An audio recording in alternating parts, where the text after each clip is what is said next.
Welcome everyone to our live stream here on lichess and Twitch.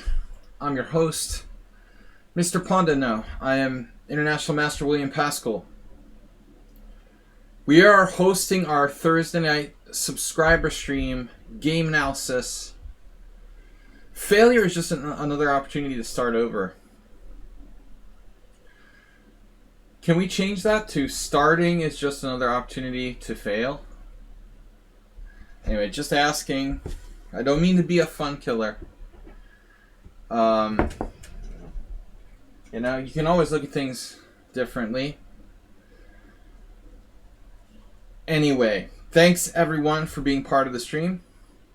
We don't have too many games yet. Just Mr. Bites, aka Dodgy Tactics.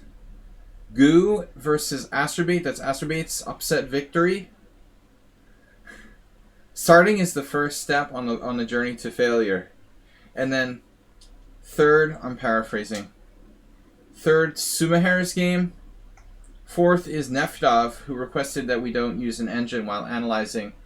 I don't like to overdo it with the engine, but I do like to employ it. I feel like it's sort of being a denialist and not using the engines at all. Computer denialist. Alright, the chess engine is a tool that needs to be used with proper reason. Alright, welcome everybody to the stream. Mr. Coffee, our moderator.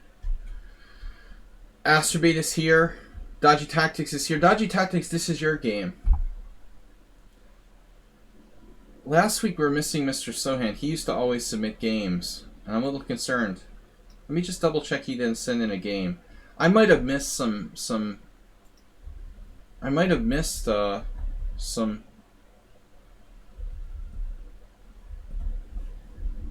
I might have missed some submissions because the lichess doesn't seem to send me.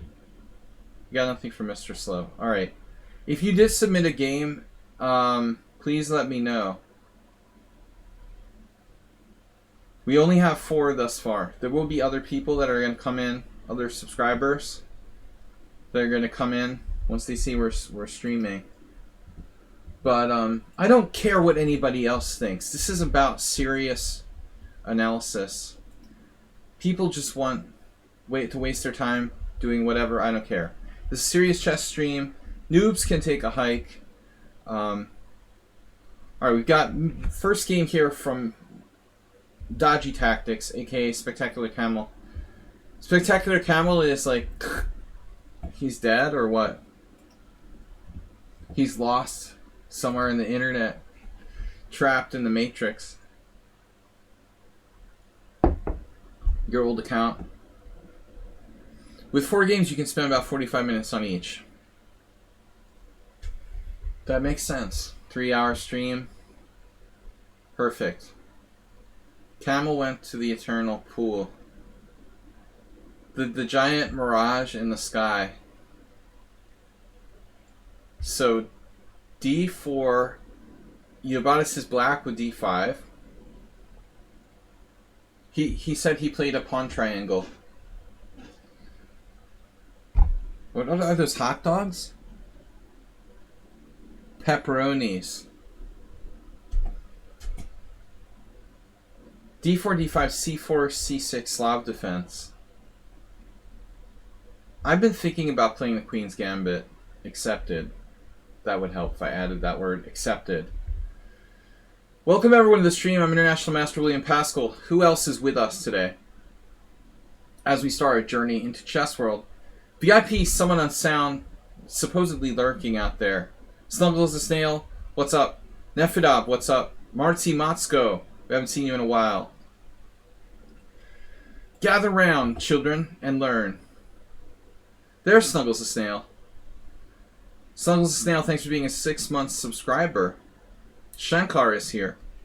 God, great to see you.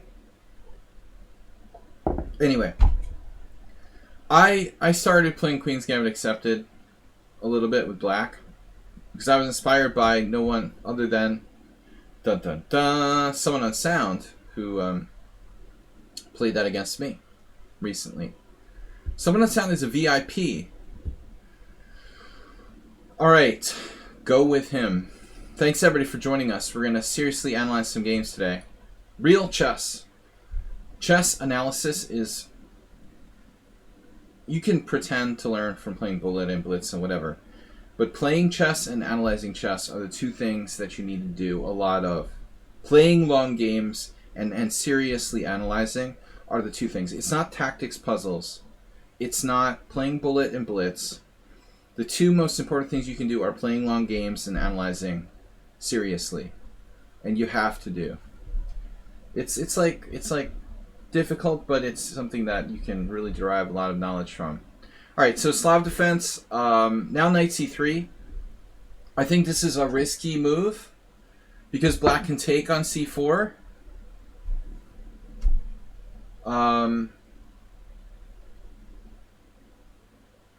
If you play knight c3, you have to be prepared for this. This is not the same as against knight f3. I think, you know, this is d takes c4 much sharper. That's your sharpest move available. I know, like, let me see the list here. Carlsen Nakamura, 2014. See? Hikaru's played this twice.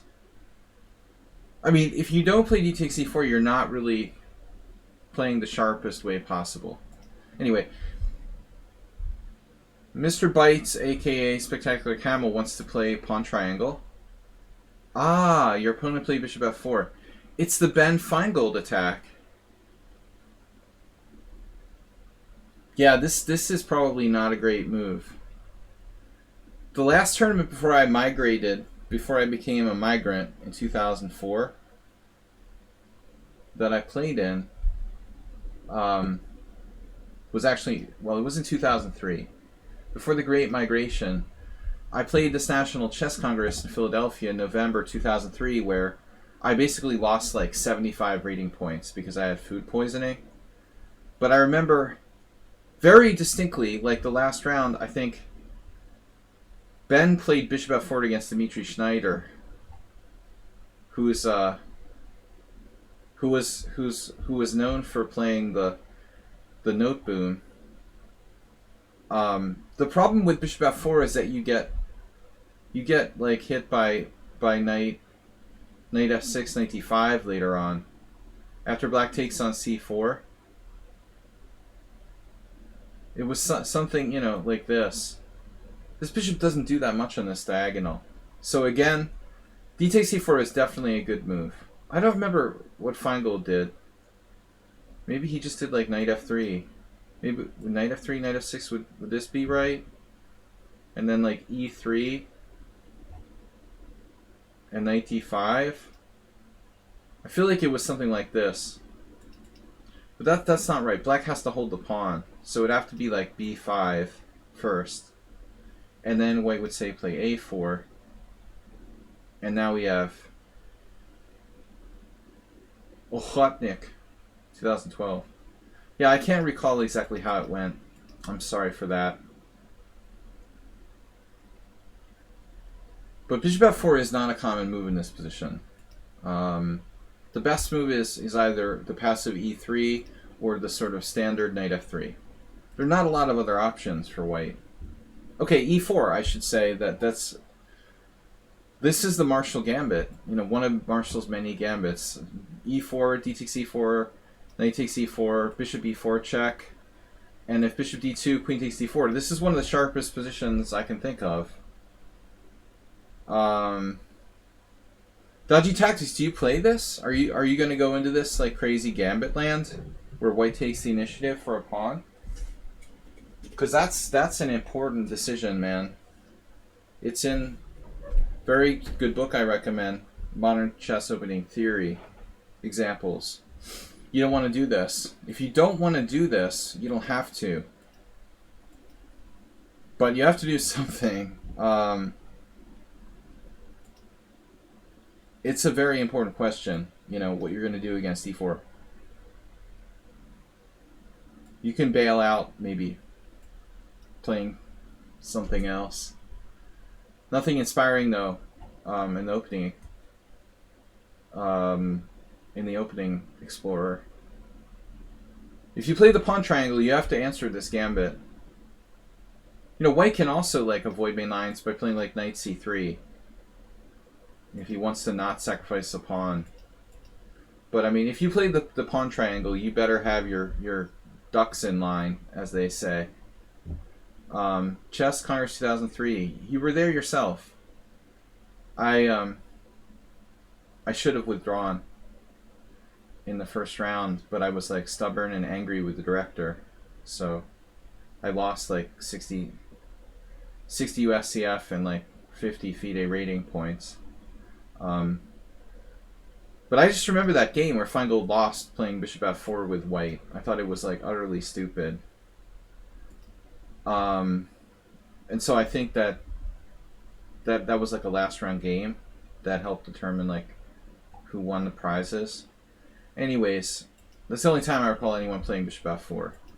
D takes c4, e4. Okay, well at least here, you know, black doesn't have access to like d5 with his knight, but the question is, what the hell does this bishop on f4 do? You know, what does a bishop on f4 have anything to do with like a note boom? You know, it really looks nice. It's sitting there. It's controlling some squares, but these squares don't really have a lot of meaningful effect. You know, it's just like a guest. He's just hanging out. You know, he's here for the free chips, but he doesn't really do anything in this position. He's just on a nice, pretty diagonal.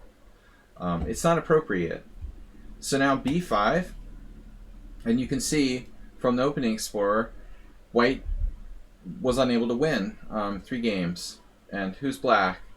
Lukács, huge theoretical expert, and Stefanova. 2 very good players. Yeah, I mean, I don't think that white has enough compensation. Just, you can't play a gambit and then like put your bishop on a random square where it has no effect. It's already like, you know, very sharp.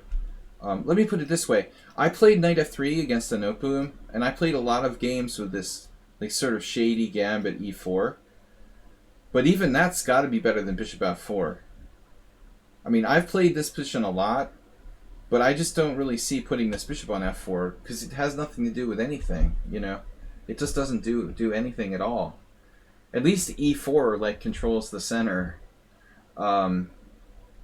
Okay. So here we go. b5, a4. That's the right idea. I mean, the only positive effect I can see of bishop f4 is that it connected the queen with the rook. There could be some lines where you're like taking on b5 and your rook is protected by your queen. That's one positive side. Black now plays bishop b4, indirectly defending b5. This Stefanova game, recent. Stefanova's opponent, who was 2078, played g3. Kleck. Well, Kleck. Yeah, I mean, that's about as slow as you can get. Here, takes, and now psychotic move queen g4 was played in this Portuguese game, or maybe Brazilian, I don't know. 1997. They have Portuguese names. Could be Brazil, could be Portugal. I suspect it's a Portuguese player. I'm not sure. This Pereira. Queen g4. Interesting. Attacking g7. I think you sack the pawn with knight f6 and have a raging initiative. It's like a really good... Nefedov would play with white those French lines. This is nowhere near as good as that, as Nefedov's a3 winnower. White is like all over the place. Looks like black's just better. Rook g8. The white central pawn is in danger of just disappearing. Why not take e4? When can you take d4? You want to take d4 right away? Yeah, maybe you're right. It's a little materialistic. But I mean, now I think he's afraid of probably knight e2, actually. Come to think of it. It's a good question, God. So this would cover both this and the king. Now black has to be careful. Yeah, I mean, I'm not sure because you're hanging on to this pawn here. This looks very awkward. But there's any kind of crazy moves. I mean, queen here. I don't know. Yeah, it's pretty weird. I don't really like it. You know, knight f6 develops. Anyway, your opponent played knight f3. That's more straightforward. I had a game against somebody on our stream a couple weeks ago where I lost with white, and I made this exchange on b5. What that eventually does is it like gives black bishop b7 and controls this diagonal. So a lot of times when white makes this exchange, it looks kind of like irrelevant.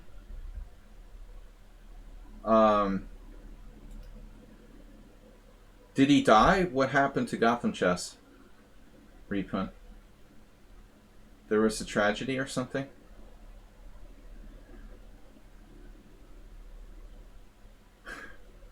No, I don't know. Like, never met him in my life. He seems kind of obnoxious. Was there some update you wanted to share, or? Oh, brother.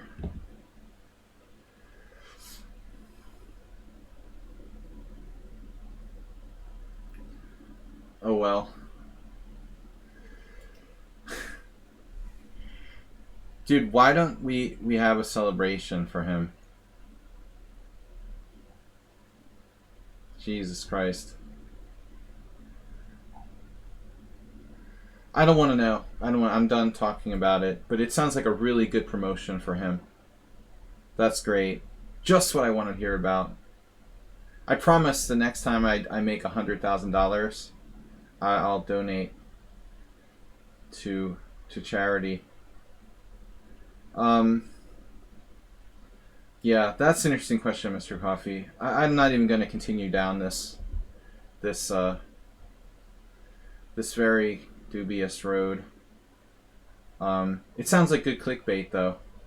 Classic clickbait from a clickbaiter.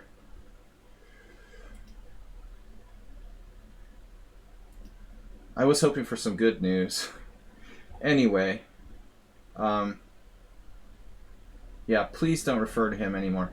So A takes B, C takes B, knight f3, knight f6.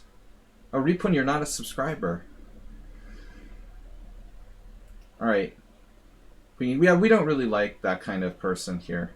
He seems very about self-promotion. Alright, queen e2. I just focus on chess, not other stuff. Bishop b7. I didn't want him to die, but the way you said it was like, did you hear about, it's like, what could it be? Something like crazy happened. Alright. Knight f6, queen e2, bishop b7, g3, knight takes e4, and the center just melts down. But Repun, I really don't like other people coming to my channel and like promoting other streamers. That's exactly what you just did. And it's like, I'm already like struggling to make a living, and I've got somebody coming to my stream and like, hey, check out this other streamer's YouTube channel. Please don't do that, really. It's extremely unhelpful from what I'm trying to do. And at least if you did it, like, make it a nice guy or something, like Chess Network or someone who's actually a really kind of nice person. Alright, anyway, now that's beyond, we're going to continue with knight takes e4. Yeah, the whole center just melted down. So let's go back before I got distracted. Knight f6, putting pressure on the center. He's got no way to really protect that pawn in a good way. He plays queen e2, bishop e7, and he's smoked. So now white White has to play something desperate. Knight d2 loses a pawn. To queen takes d4, not clear. He might still be able to play knight d4. No, Chess Network is a nice person. You know, I don't mind if you're gonna promote some streamer in my stream, then at least make it like a decent person.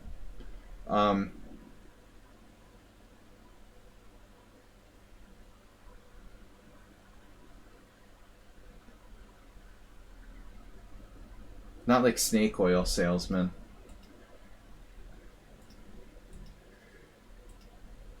Knight f3, knight f6, queen e2, bishop e7.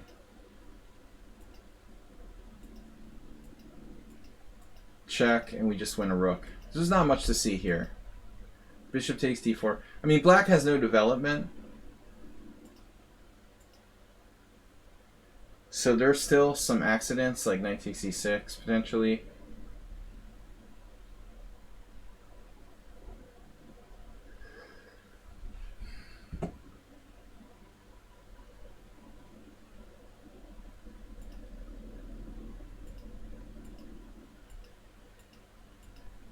We're just up way too much material.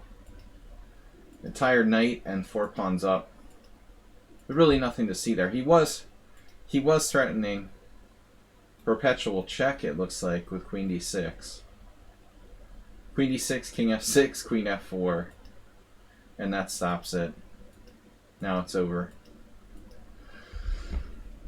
Alright. Yeah, I just kind of get triggered when we start talking about people doing things for self-promotion.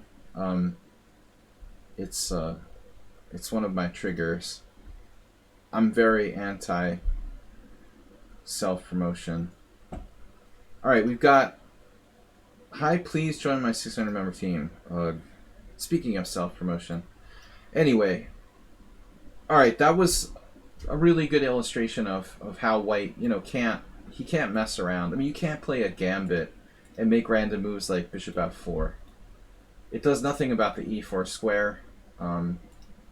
Frankly, it's like a note boom. And also this exchange on b5 doesn't help him out.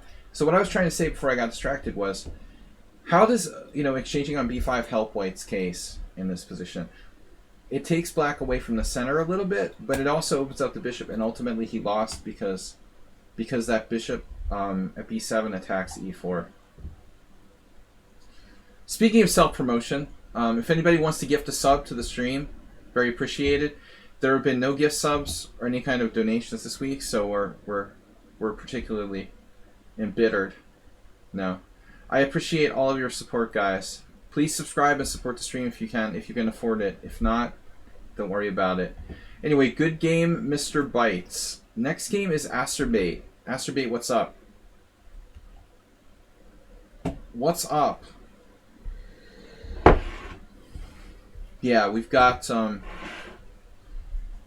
Goo versus Asterbait. Let me flip the board. Asterbait is black. So this is from our Tuesday tournament.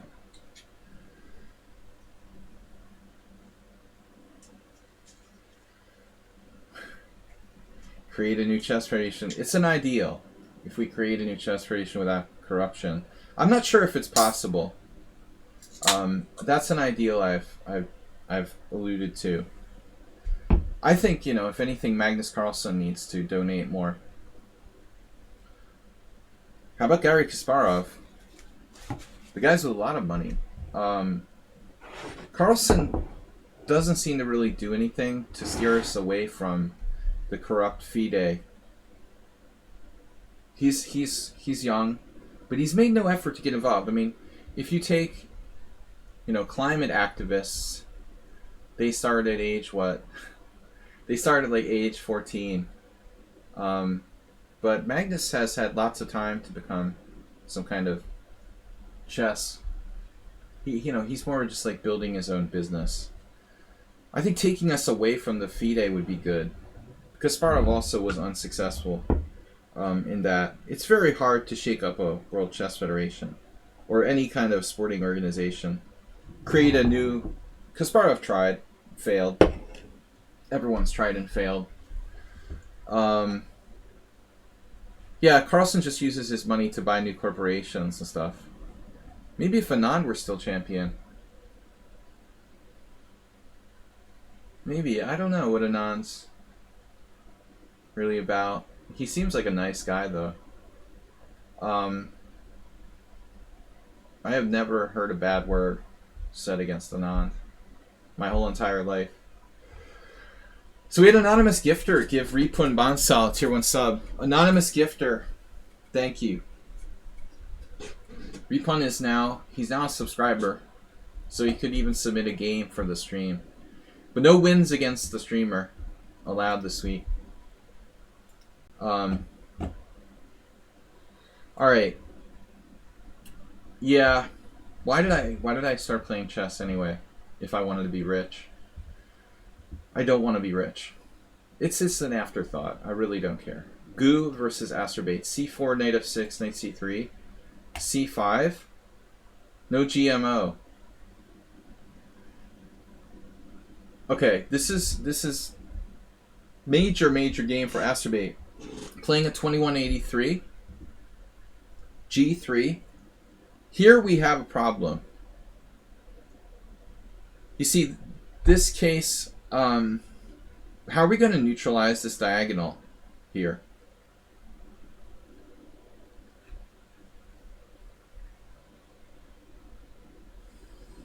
Anybody have a suggestion? What about Astrobate? Cheers, move 11. What if Anand? Move 11, why did you bring up the Ross Gambit? Wait. Where did that come from? I didn't notice World Loser was here earlier. He said hi. What's up, World Loser?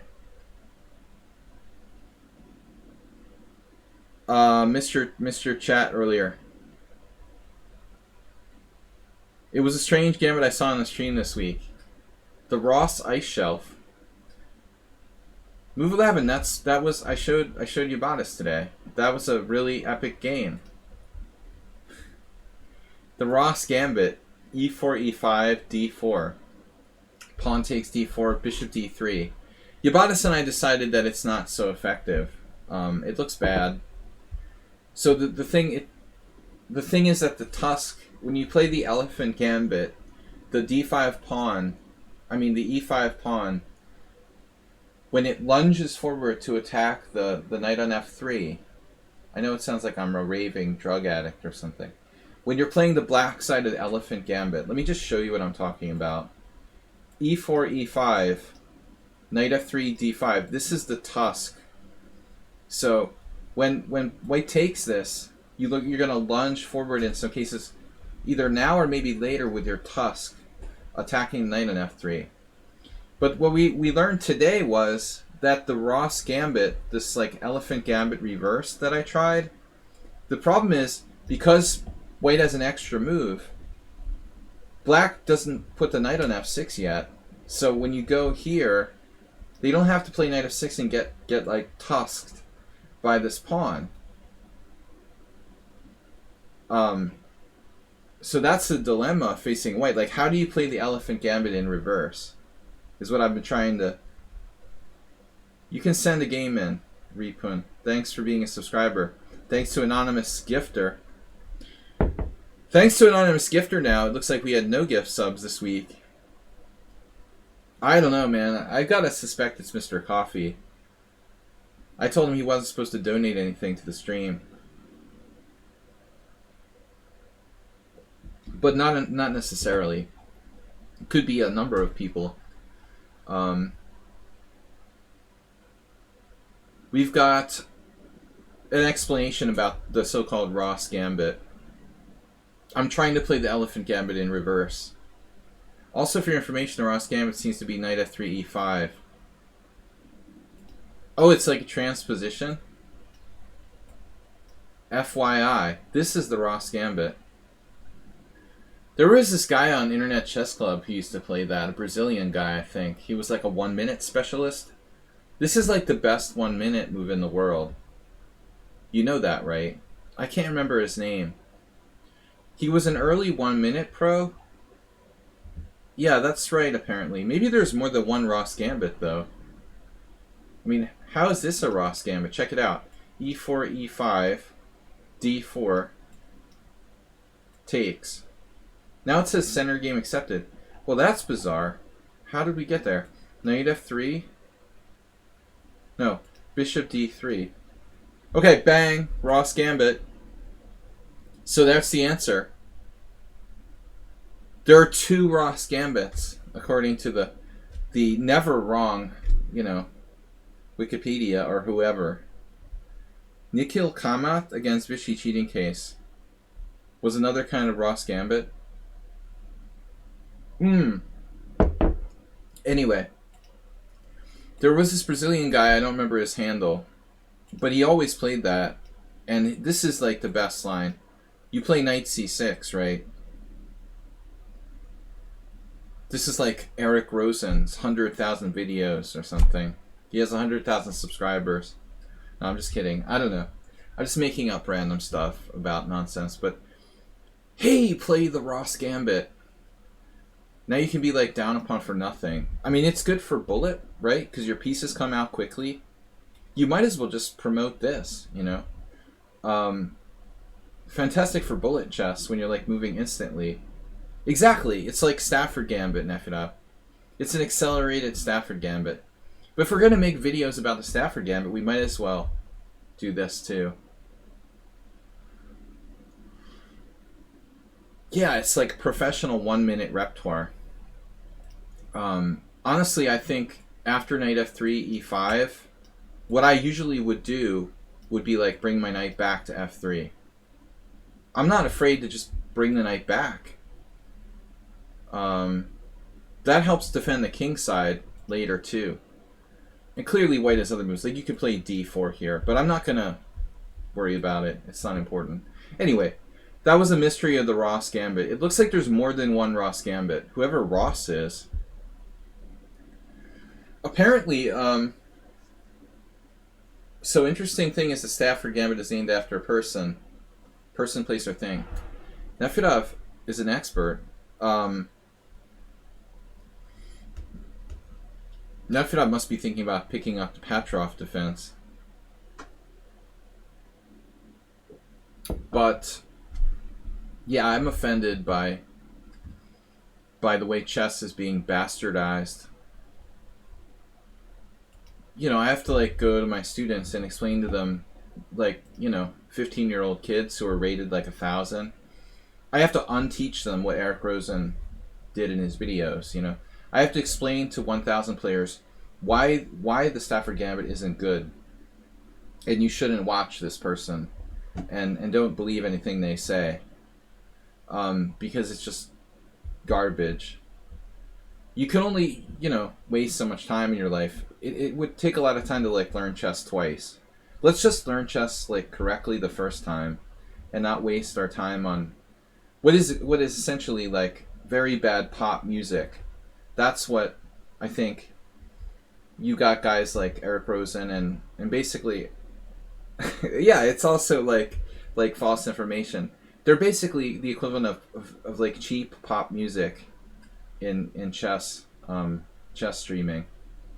It's more popular, but it's not as good as the real stuff. You know, pop music is more popular than like rock or indie, but the quality is not there, you know. My Pillow guy, who is the My Pillow guy of the chess streaming world? Anyway, we're going to get serious now. All right. C4, this is Astrobate with black. Knight f6, knight c3. All right. I mean, Astrobate, like another thing you could consider is playing c5 on move 1. I'm not sure I've seen you do this, but I do it a lot. Let me put it this way. Not too many people are going to like transpose to the queen pawn games after knight f6. If they're going to play c4 on move 1, it's very rare, you know. So if you think, oh, well, they're going to transpose to d4, no, I've got bad news for you. Very few people who play the English are just going to transpose. They're not like Viktor Korchnoi, and they play every opening, and they're going to just transpose to d4. When you play knight f6, they're either going to play knight f3, or they're going to play knight c3 in like 90% of cases. Maybe g3. Only like 5% of the time is white going to play d4 here. So you ought to really ask yourself, if you want to play c5, you probably should play it right away. You know, why screw around? Then you have more options later. You have options to put this knight here or put this knight here, depending on what white does. Here you're kind of committed after this move. Another thing, Asterbait, I know you've been playing c5, but you really ought to seriously consider playing e5 against the English as well. Because I tell this to everyone, if you play like e4 with white, you know, you should consider playing the reverse Sicilian, obviously. Mr. Coffee says, quote, I have the data package showing fraud in the last championship. Fabi will be installed as world champion in November. I was talking about the election the other day. I don't know if you were here, Mr. Coffee, but my theory was, you know, why would Trump run for re-election if the original election was rigged? You know, just running for re-election, he's not announced that, but everyone thinks he will. Running for re-election, if you think the election is rigged, is kind of an admission that it wasn't rigged, right? It doesn't make sense. All right, anyway. Yeah, the My Pillow guy. Replin says, I'm confused which game to send. That's your problem. Now, I think Asterbait should consider e5. Dude, you can play the reverse Grand Prix attack too. It just occurred to me. Asterbait, if you start playing the Grand Prix attack with white, you could play e5, knight c3, knight c6, and just play it in reverse. g3, f5. I love the reverse Grand Prix attack. You get to this critical position after like bishop g2, knight f6. White doesn't have a good move here. You know, that's the problem. It's a funny situation where, ironically, like, okay, the best move is probably e3. Black has a nice gambit here with d5, and it's probably like a little better for white. But it's kind of a funny situation where white doesn't really have much benefit from that extra move. It's actually kind of weird. Anyways, thanks for sending that game in, Ripun. I hope it's not a game against me. Alright. Open link in new window. Please, somebody other than Mr. Coffee donate 100 bits. Or more. Maybe 1,000,000. Alright.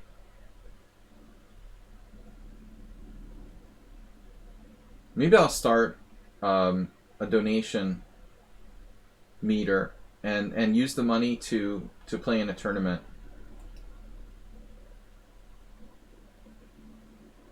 That was a suggestion I got recently. Not a bad idea. Study. SLADGI'S analysis stream.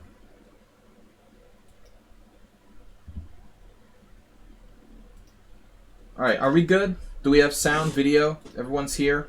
20 viewers? Setting records? Look, I need you to hook up your grandmoms and your children and your relatives' computers because we got to have at least like 30 viewers every stream. Alright, why am I looking at this now? I'm in the wrong game. Asterbait, and I'm just showing the Grand Prix attack. Asterbait, what do you think about reverse Grand Prix attack? It's hard to get Asterbait to change his ways, but he is adaptable. Alright, c4, knight f6, knight c3, c5. Now, this is very important. I strongly recommend playing d5 here. In fact, when I'm white, I always play knight f3, and there's a reason for that.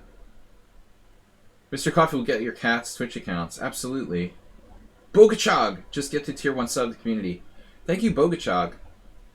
Bogachog gifted tier 1 sub to John Mac TV, who is a viewer who was here on and off. Thank you, Bogachog. Very generous. I feel better now. Somebody's on the list. It's been a slow week. But seriously, another question I just want to throw out there, and if anybody, you know, thinks of something, let me know. But it seems like since Twitch got hacked last week, I have a lot less like donations and subscriptions, and it may just be my imagination, but does anybody have the feeling like I don't want to like log into Twitch, or I don't want to donate bits or buy anything because Twitch got hacked last week? Is that something that's like in people's minds at all? Just out of curiosity. Yeah, Nefedov always plays symmetrical English. I think, back to the chess, Nefedov, I think the line that you play is arguably like the main line of the symmetrical English. That line we've played multiple times. But it's one of many, many variations. I just thought it was weird, you know? Maybe people are afraid to like buy bits or something because their credit card information get hacked, or I have no idea what's going through people's minds. But anyway, as far as I know, like, no, email addresses, stuff like that weren't necessarily exposed in their hack. But what I'm going to suggest is here, masturbate d5. Because, like, what does white do after d5?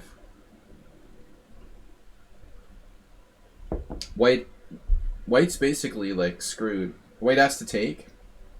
You take with the knight, and then white has to play either knight f3 or bishop g2.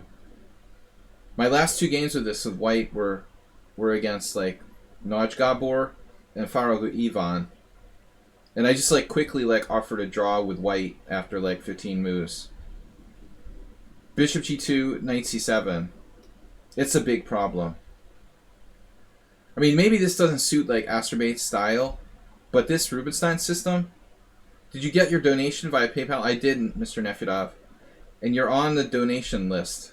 I do maintain a list of people who donated from PayPal or Streamlabs, stuff like that. Most of the names I always try to make sure to put it on the list on the Twitch page. We have, like, donors for 2021 in a box. You're on there. So, big thank you for that. Is bishop g2, knight takes c3 a big concession? Yes. You know that knight takes c3 the Caruana plays in the English. I think with the pawn back on c7 in an e5 structure, it's not as bad. But I think here it's bad. This just sucks. This objectively just kind of sucks for black. Maybe it's playable. It's... I guess it's possible you could maybe transpose to a kind of Grunfeld where that's played. But I think that's better in e5 variations. This is Rubinstein's system, man. I mean, this is where it's at. I don't even want to play this anymore with white. You know, it's just so good for black. Variation, okay, look at the score. Not that great. But take it from me, you know, I'm playing the English all my life.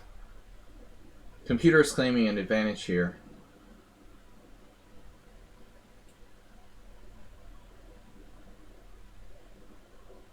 You know what I saw recently? This is interesting. E3, you know, with a very brief analysis, Stockfish is saying E3 is white's best move. That's literally been played. It's literally been played in like 11 games out of 1,200. But you know who I saw play this with white recently? Keith Arkle. Arkle was here like last year for a couple of tournaments, or one tournament in before Janos Rigo, the chess organizer, died. His last tournament that I played in last October, where I lost against Mendonca. In the game when I played, one of the games I played in the Hungarian Chess Federation last October, Arkle was playing this with white. I remember sitting there and being like, yeah, that's funny. I've never seen anyone play e3 in this position before. Black plays e5. It's a reverse Marazzi.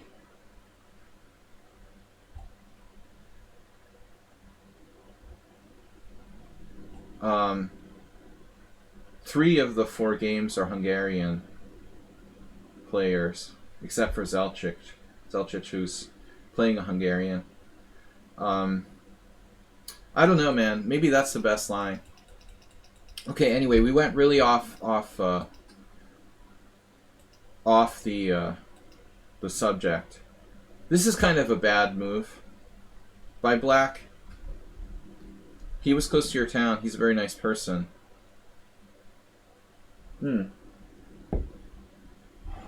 I think we're Facebook friends, but I'm not sure he even knows who I am. Maybe he doesn't even have a good memory for people. We played once, but it was a long, long time ago in York in '99.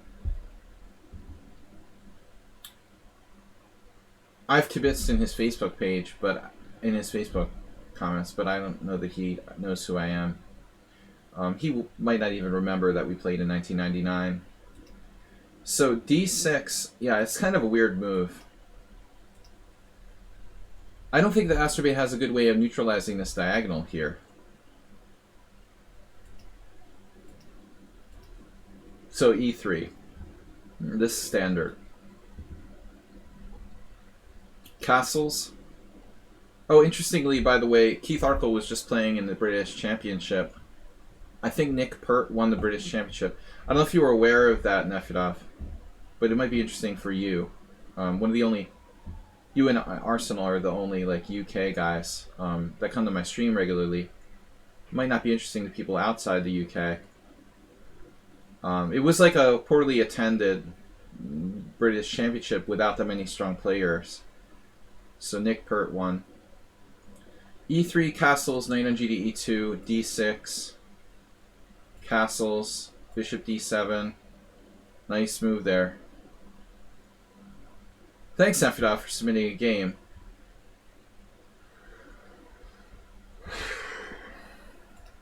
I don't understand. I thought that you played d6 on move 5. What am I looking at? Sometimes my mouse has been doing crazy stuff. Astrobate literally played d6 on move 6. Yeah, but it's still not a really good spot for d6. I'd rather not play d6, you know, unless I have to. Knight c6 is probably better. The question is what you're going to do in the event of d4. Now you may have to commit to d6. Oh, it's not for analysis. Then what is it?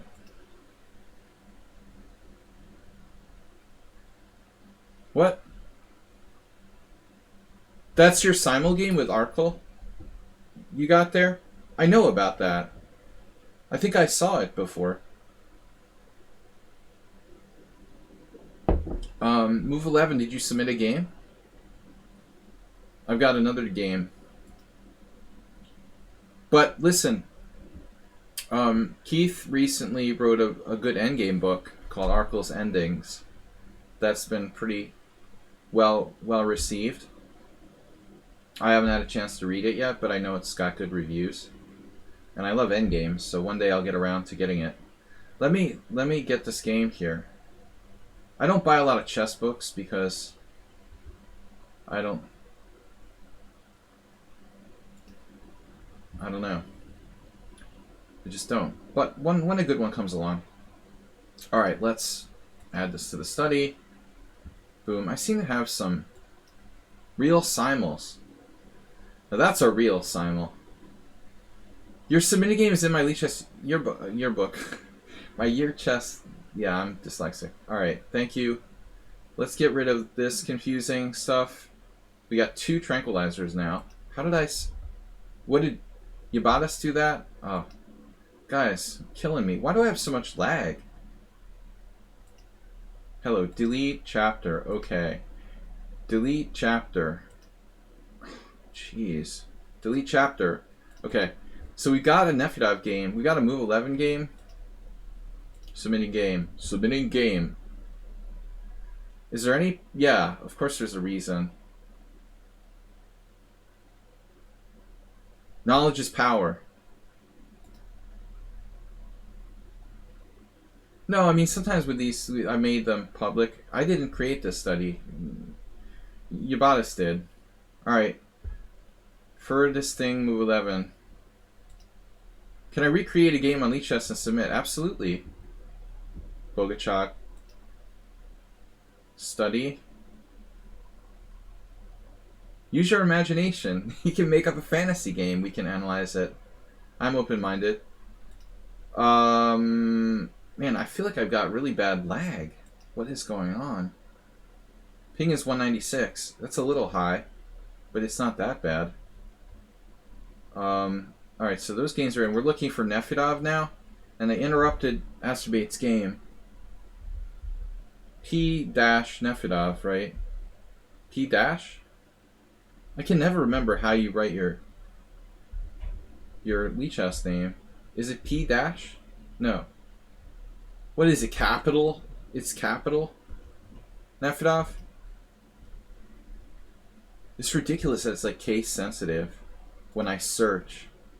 It's like capital P dash Nefedov, or what is it again? Underscore? P underscore. Well, at least you made it the same. That makes it a little easier. But I hate the searching on lichess because it's like it doesn't accept things that are just close. I can never remember stuff like this. Alright. Yeah, for some reason, like when Sumahair, people send me messages. Oh, you did send me. It's already in there. No, I totally already got it. I'm losing my mind. Alright. Yeah, we've got your game, Nefedov. You're in there. Yeah. No, I got your game. But some people, like Sumahair, sends me messages, and they don't show up. You know, like I get no notification. Alright, so we interrupted this broadcast to bring you this message. So, I'll tell you a story. Astrobate, let me just ask you a question. Are you intentionally sacrificing your pawn on b7? Because you're a sick puppy if you did that on purpose. Now, my first stream on lichess, one of my first streams, maybe it was on a different site. One of my first stream games, I like took the pawn in and didn't take the exchange. And I remember explaining, like the first week I was streaming, explaining to people why I didn't want to take the rook because the white square weaknesses around my king side. If I'm your opponent here, I'm taking this pawn, and then, now I'm like obligated to take the rook because I can't escape back. I wouldn't put it past Astrobate to like intentionally sacrifice the exchange here. Was this just a blunder because you were moving fast? Or did you intentionally sacrifice the exchange? Because that's nuts. Kind of nuts. This is interesting as well. I don't think that black has enough compensation, but it could be for, a less than competent player with white could easily like get mated here with these weaknesses around his king side. You wouldn't put it past him to blunder it. He's usually playing like bullet in his long games, so. Look, if it's bullet chess, I don't care anyway, but Astrobate tries to move too fast, usually. His opponent also, quick player. To make a long story short, I think I played this exact position, against Vasek Rylich's wife. What's her first name? Radzievich. What the heck was her first name? Iveta. Iveta is a good player. She was one of the top Polish women's players. Almost a GM strength player. We had a number of battles when they were living in Hungary with Iveta, who's a psycho-aggressive player. One time she really pissed me off. It was like the last round of the GM tournament where she made a GM norm. This was crazy, man. She made a GM norm with 1 round to go. And like in the last round, she had black against me. You've already got the GM norm in the bag. And you've got to play black in the last round against a solid player. And I literally like stayed out drinking or something the night before. I was like, whatever, she's got a GM norm. It's a draw. I'm white, And I came into the chess federation, and after like 5 or 10 moves, I offered a draw, and she was like, no. I was like, you got to be kidding me. You have a GM norm in the bag. It's already official, and you're gonna try to like beat me with black. I totally lost my mind. I was like, I can't believe I like stayed out all night last night. Or, you know, I don't know that I was that hungover or anything, but I was more like upset. It was crazy. So she's like really aggressive. Anyway, to make the story more interesting, they used to use Ribka to analyze all the openings and stuff because Vasek like created Ribka, and this idea of what Astrobate is doing here with Bishop D7, it was like a Ribka setup. I think traditionally this is considered kind of passive for black, and I always considered this to be kind of bad. But they analyzed a lot with the computer, and they realized that even though it may not be objectively like great, the computer really likes going for it. You know, we keep the tension, we don't trade any pieces. I had a game with her in this exact position with white. I probably played something like H3. I was slightly better, but it was a draw. This wasn't the game where I lost. I also won my most brilliant game against her of all time. Yeah, Iveta. So my greatest win of all time was against her. It was like a brilliant combination. But she beat me once or twice, especially that last game. I mean, the last round with black where she refused to draw was like, I was like irate. But what can you do, you know? Maybe she wanted revenge for the time I beat her brilliantly. I think that might have happened earlier. But in any case, like, this is computer, Ribka system. There's another thing where the computer was doing, it was doing knight c6. And the other crazy thing that Ribka would do would be like put its bishop on g4 provocatively. This is like, I mean, it's basically like a concrete mistake. If you ask Victor Korchnoi, like, is this a good move? Like, of course it's garbage. Can't give white h3 for free, you know? Korchnoi, one of the greatest English opening players of all time, he would laugh at you if you asked if bishop g4 was a good move. You know, but Ribka would do stuff like this. Either bishop g4 or like inducing h3 and then like playing back to d7. I mean, who's played this? Actually a Polish grandmaster, ironically, but yeah. It's not really considered good. Anyway, d4 is best, knight c6. Now, I think that the cognoscenti here don't play what Gu did. Basically, white now has a kind of overextended Fianchetto King's Indian. Astrobate messed up because he doesn't know what he's doing. Bijak, what's up? So white has to play this kind of like waiting game with either b3 or h3.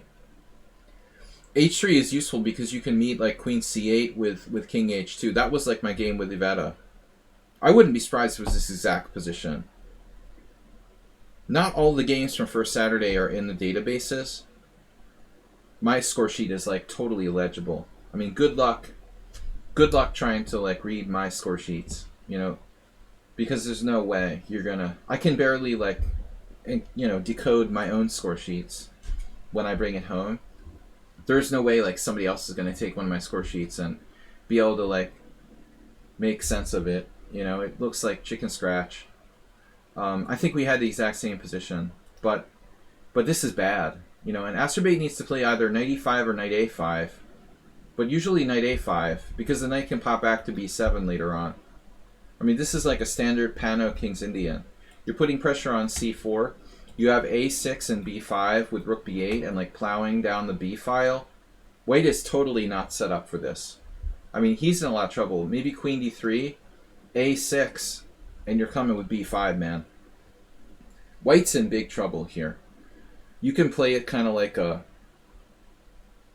banco, maybe sack a pawn. Actually, imagine if white plays like, let's say, rook b1, b5. He can't even take it, right? Because like take, and c4, and you lose a piece. There's just so many things that can go wrong for white. The best would be, I guess, b5, b3. John Hammer versus Navarra. I'll tell you who my pick is there. You can't imagine that you would need your score sheet to analyze the classic game you played in the past week. I don't have a photographic memory, man. You know, I don't. My my first serious girlfriend said I had a memory like a sieve. She had like not photographic, but of extremely strong memory. Um, I think for a chess player, Nils, to be honest, I'm probably like slightly for a chess master. I'm slightly below average. I'm not heavily memory reliant. Um, you know, I have a good visual memory though. So I should remember, but I don't guarantee it. The next day definitely, but like a week later, I'll start to make mistakes. And then a year later, I might not remember the game at all. Yeah, but okay, a game in the past week. No, but dude, we're not like you where your games are over at move 20. I don't mean to like bust your balls too much, but I mean my games are like 70 moves long, like endgame grinds. That's the problem. They're not like dramatic like 20 move crushes where like, all this blood is getting splattered all over the board. I mean, seriously, like I have like 70 move endgames for these little tiny like in between moves. Like I can't remember if we played like Bishop H2 or what the order of the moves was at move like 58. It's no. Um, I get that point. Yeah, it's like really long grindy games that are hard to remember. But anyways, Astrobate like misplayed this bad. Knight B8 is too passive. So that gives white time to like regroup. E4. I would get the rook off the diagonal.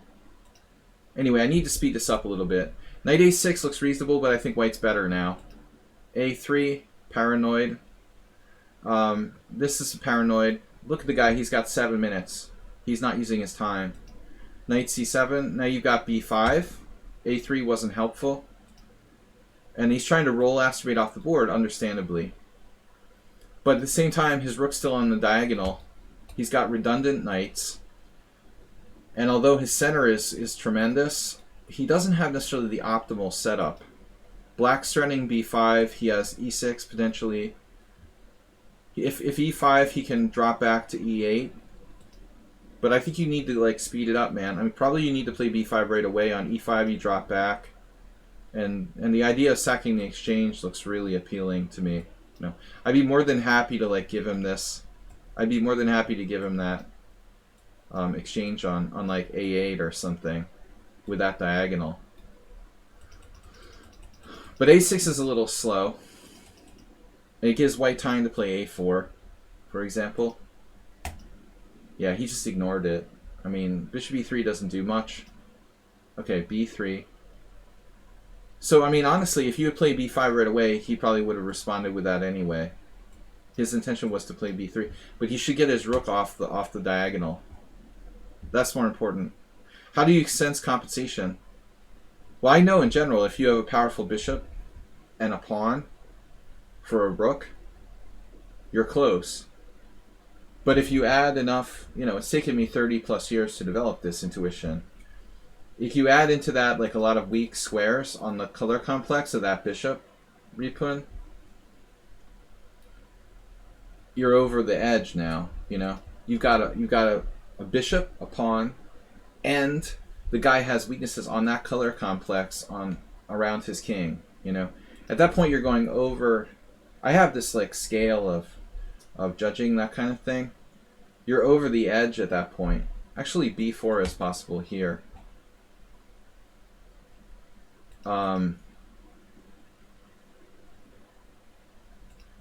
So bishop E3, B5. Yeah, unfortunately now the rook's protected, so B4 doesn't really work. But this was a nice move from Masturbate. That's where Magnus is best. I'm sacking this exchange here. Definitely.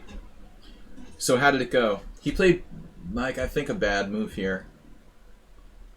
I don't think that white should give up the dark square bishop. You've got to play bishop d2. And if I play b4, here we go again. For example, take. This looks pretty unpromising. If only we could play queen b6 check. But let's say, for argument's sake, knight a4. Bishop takes a1. Queen a1. And here we go again. The same evaluation. Way to sacrifice the exchange. He has a pawn for it.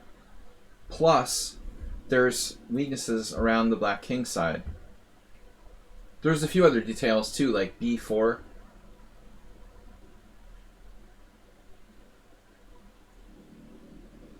King safety is #1 principle in chess. #2 is the center. Development's somewhere there too. Those three. No, I mean, white has compensation here. But I feel like very, very, very strongly, and you've got to differentiate not just about bishops, right?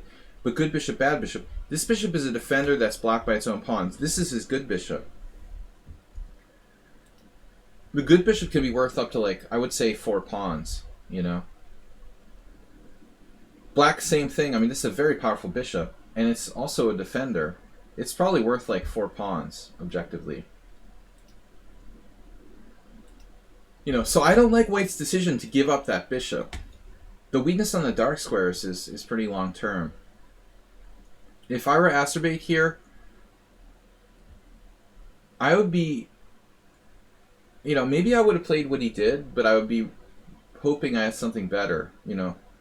This is in the bank, though. He doesn't have to take it right away. I don't think he has anything better, though. I mean, he could just play routinely, like take, rook b8 or something. And then when white kicks this, we just take this. Black's probably a little better here. Maybe more than a little. I had a similar game recently where I had dark square bishop, no compensation, but the guy has this, like, central push.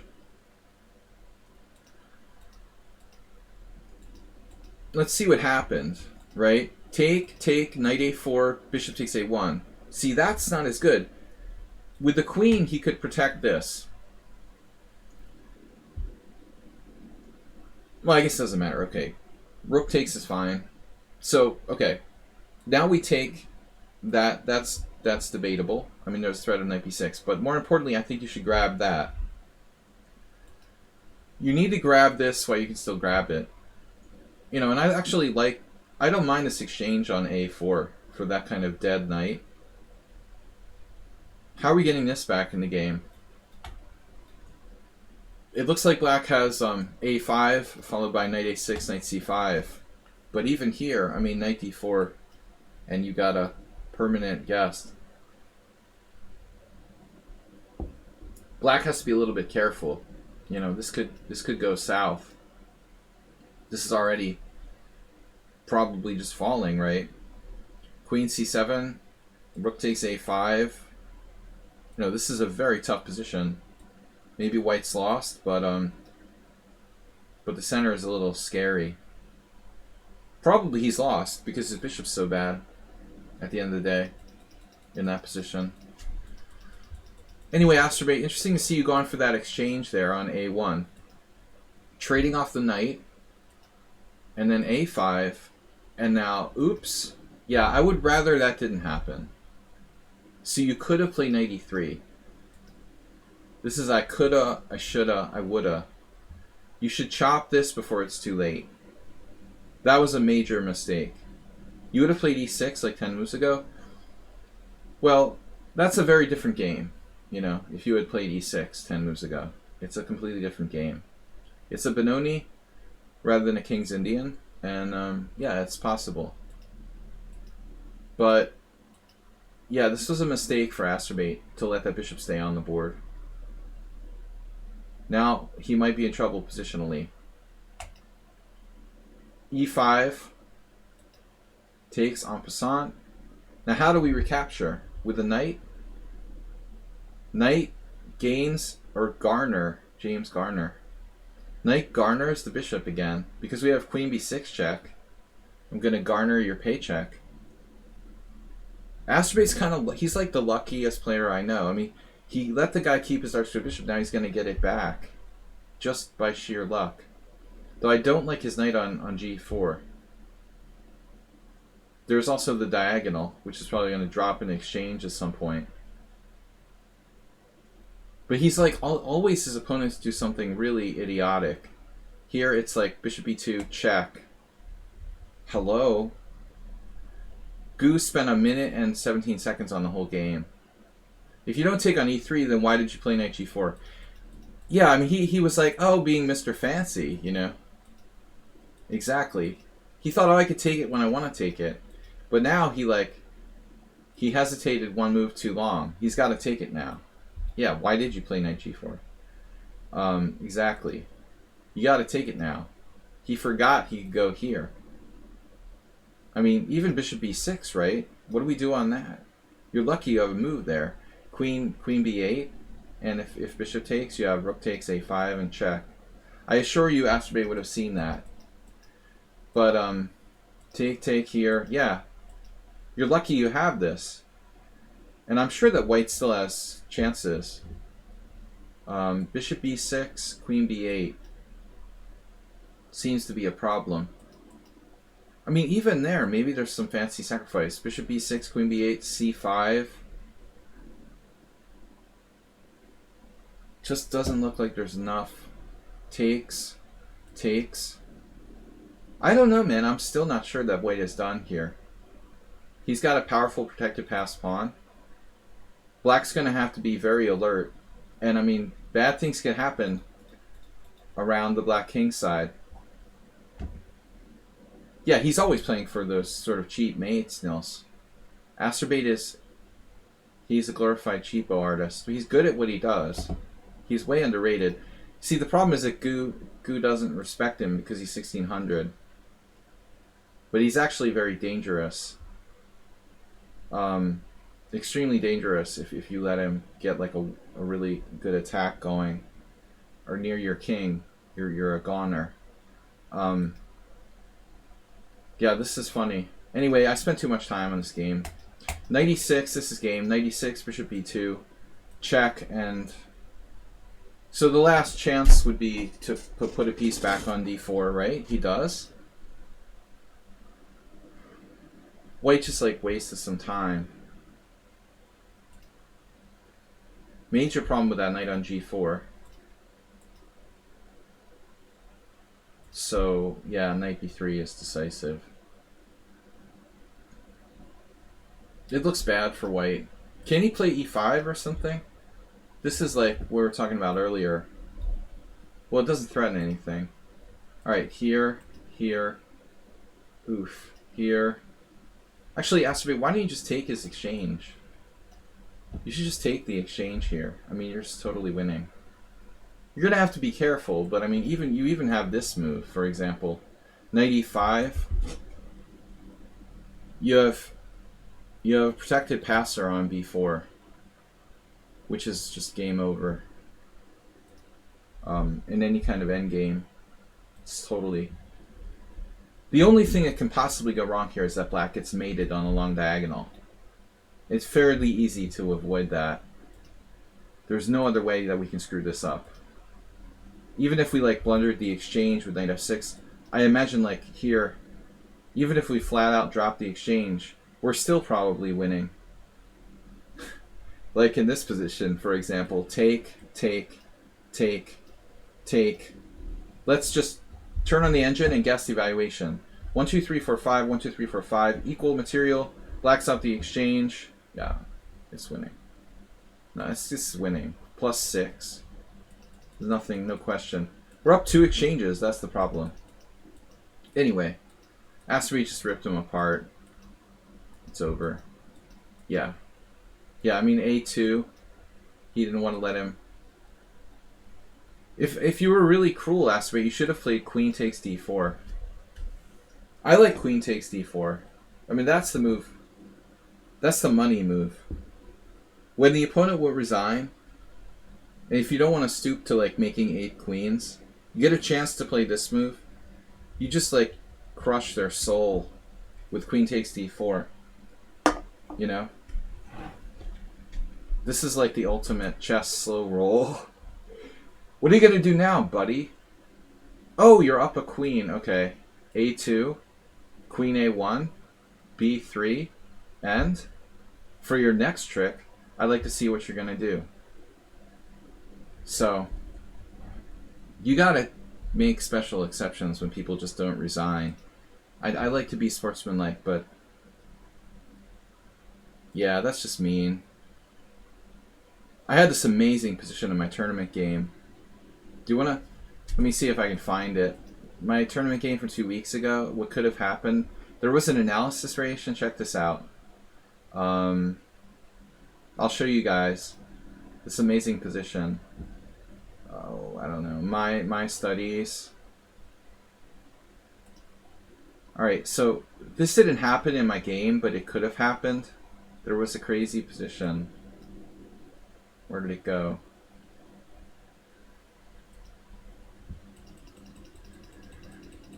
There was something here. Okay, I played c3. My opponent...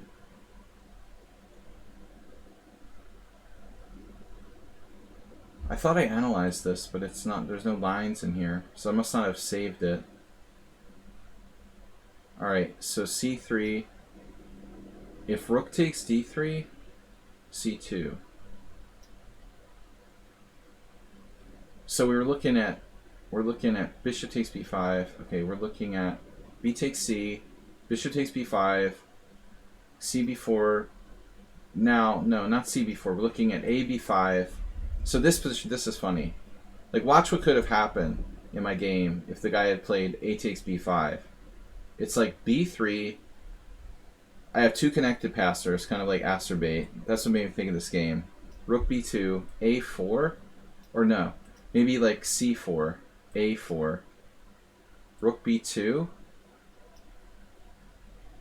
rook a8, b6, a3, b7. And now this is a perfect example. I remember like analyzing this before he made his move because it could have happened. And then he made the other move and like lost a piece. So if you really want to be mean to your opponent here, you know, you do like pawn takes rook. And you let him have a whole queen with check. Check, king h7. And black has, this is messed up, man. Black has two isolated double pawns on the 6 and the 7. Preparing to promote. And you got a whole queen, but you can't stop it. And there's no check on f5. So it's like you're down a whole queen, and white is totally lost. Queen down.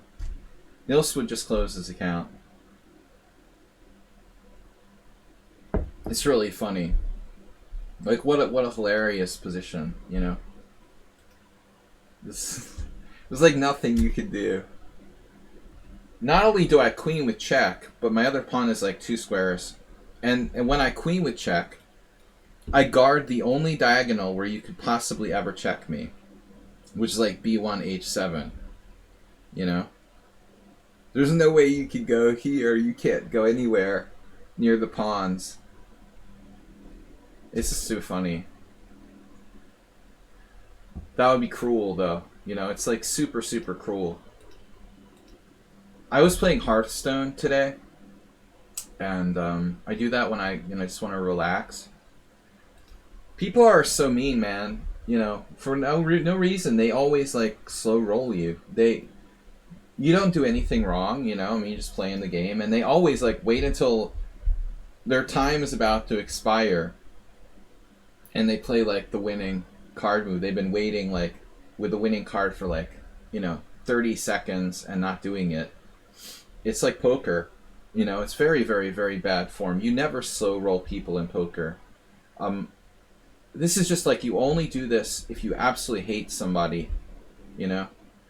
Yeah, you're like that poker player who dissed chess. You remember? All right. Anyway, yeah. So is chess.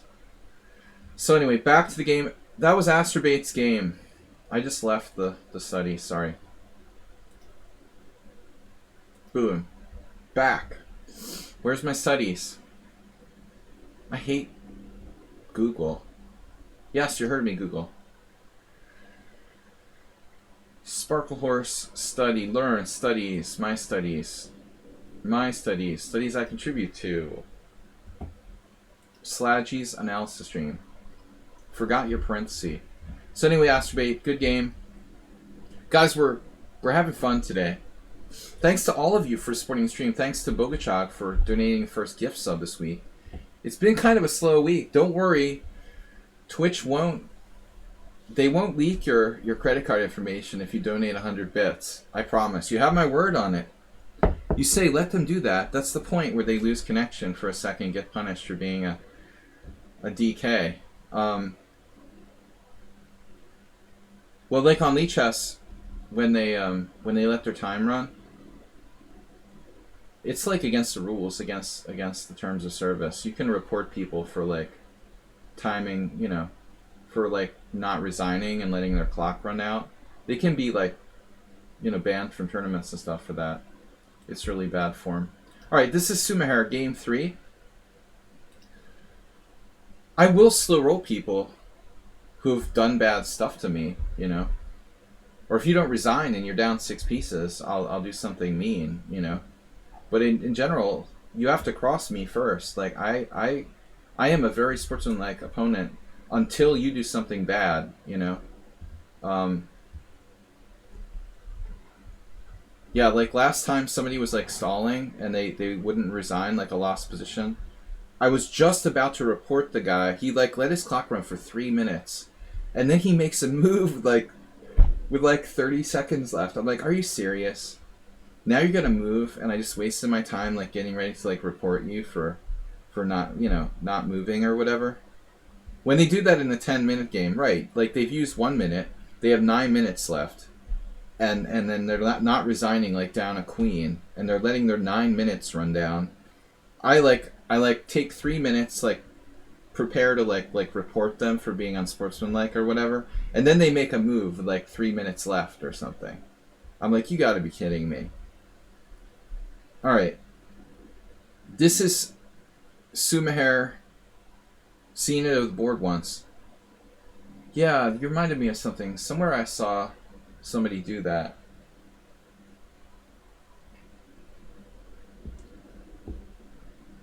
Yeah, somewhere I saw somebody do that where they wouldn't resign. They just got up from the board and walked around.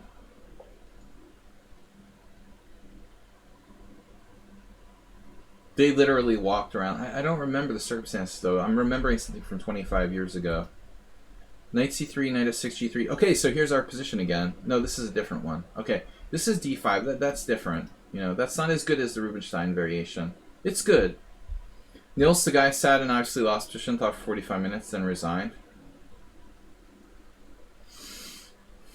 Well, you know, the problem is this obviously lost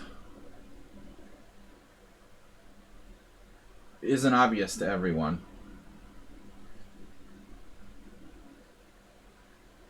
You know what I mean? It depends. But I mean, if it's a master sitting there, you know, and he's down 2 pieces and not resigning, okay. You gotta, like, judge every situation, like, separately. I mean, there's always a judgment call. The headed Lamar said, that's an excellent way to get beaten up after tournament over the board. Yeah, I've had disputes about stuff. But it's always, like, 16, 17-year-old kids that, like, are the biggest problem, and I can't beat them up. You know, that's the problem. It sucks. It always happens when they're like underage, and you would like go to jail for beating them up. Life just isn't fair, you know. Anyways, bishop b4. It's a kind of Rosslimo for Sumaher. Rosslimo reversed. So Sumaher, there's a problem here. All right. Does anybody want to identify the problem?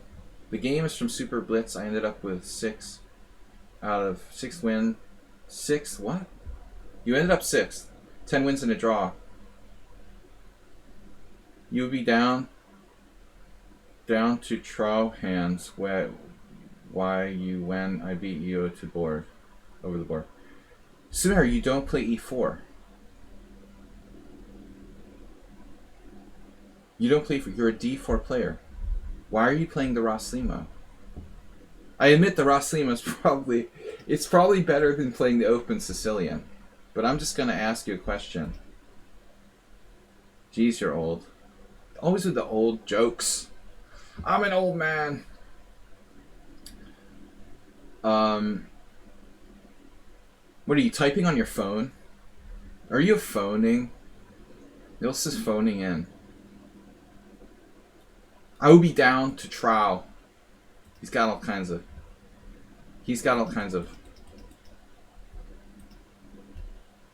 millennial. Nils is dropping the millennial chatter on me. No,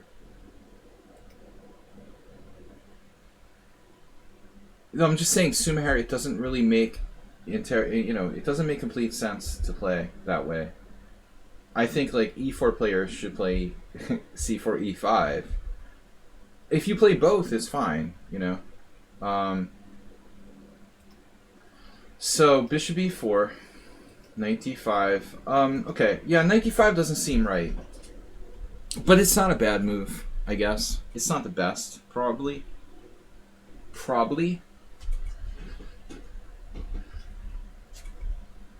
I'm trying to remember. Maybe this is Karpov Korchnoi. I just did a series on Karpov Korchnoi. I can't even remember which position it was. Maybe we already castled. Maybe this was the move, actually. Knight d5, knight d5, cd5. Castles. Yeah, it's not the same position. Because I remember queen c2 getting played. It must have been a different position.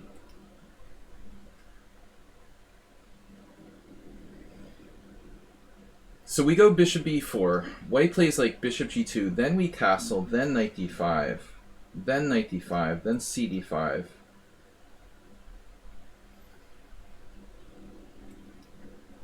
I don't see this queen c2 coming in though.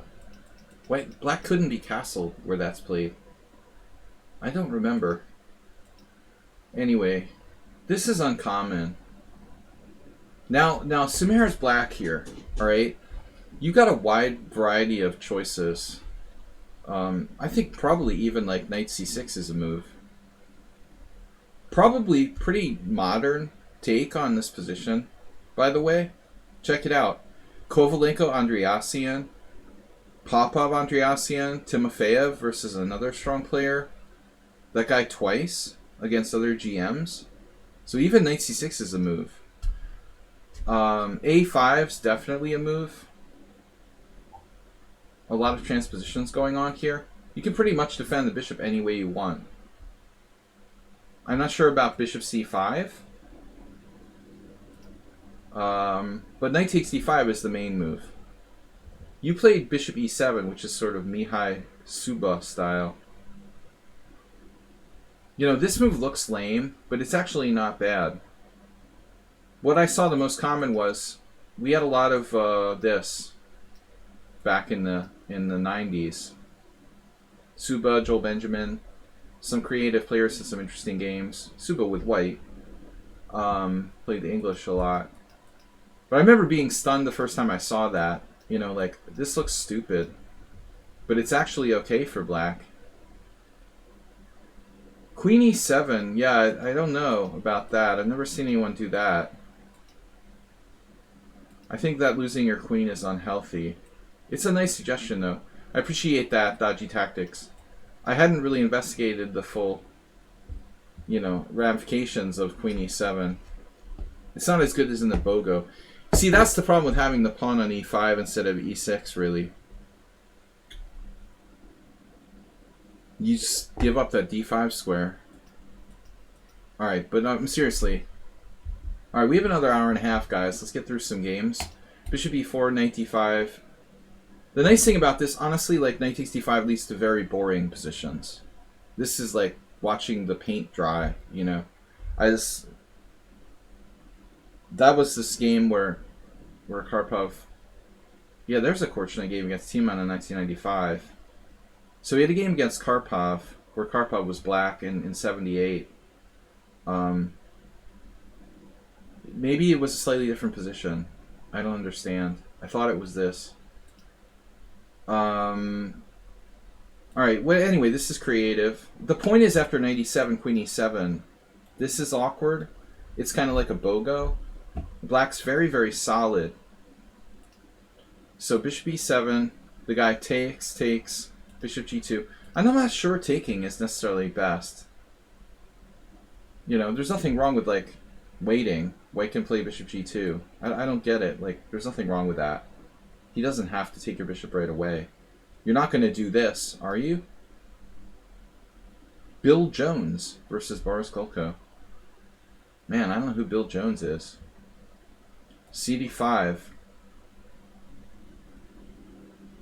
BG. BG, one of the few grandmasters who has a perfect score against me. Yeah. Bishop e7 here. Bishop g2, castle, d3. So d3 is kind of logical, right? I mean, but it's not necessary. I mean, he could just play knight f3. I don't see why, like, we're worried about this.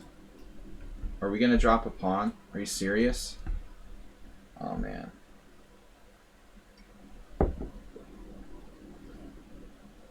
That's an issue. Wow. Serious materialism must always be considered. Look at score with castle. Wait, where? Castle. Castle where? Like bishop g2? Oh, castle. Yeah, 4-0, but it's statistically irrelevant.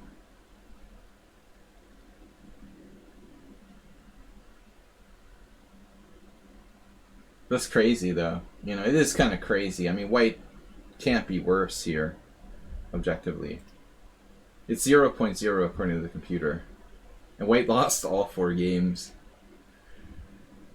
It's similar to how I dropped a pawn in our first game. Funny. So he played d3. Yeah, I mean, this is interesting.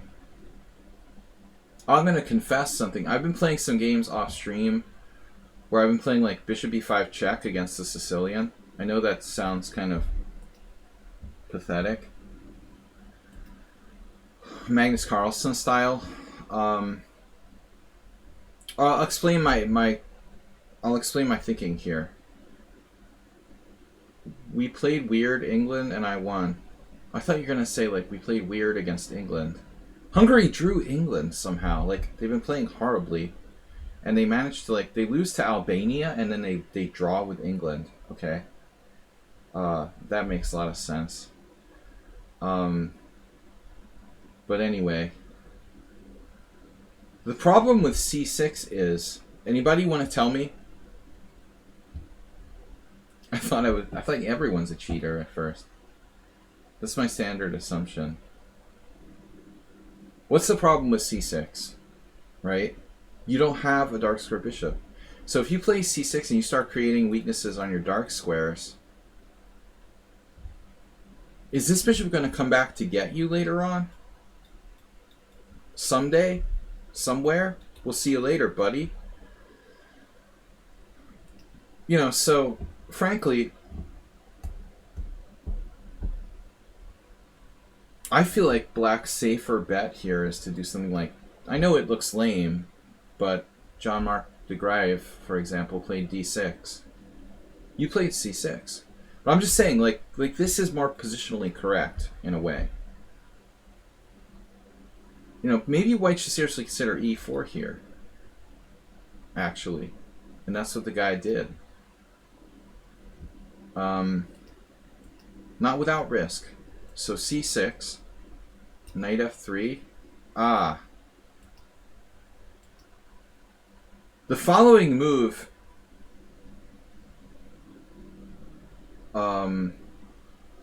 yeah, it doesn't show a deep understanding of the game, I would imagine. Or white just wants a draw or something. Maybe they're friends and he just wants to draw. I don't know what's going on with bishop g5. Bishop g5 is kind of unambitious. But I mean, you're going to give away your bishop now? Whatever. Yeah, so it's like, white's not even trying, you know, to do anything interesting. He gave back his 2 bishops just to prevent you from playing d5. My take here is that, oh, this was Super Blitz, okay. But anyway, 3 minutes is, it's possible to play a decent game. My impression is that White gave up trying to have any advantage at all. He sold out his position with Bishop G5. Now he's just like equal. Knight A6 castles. Whatever. You're fine here. I actually like black better. Am I right? I like black better. Computer doesn't agree. Okay, now it's coming around. It's coming around. Rook C1.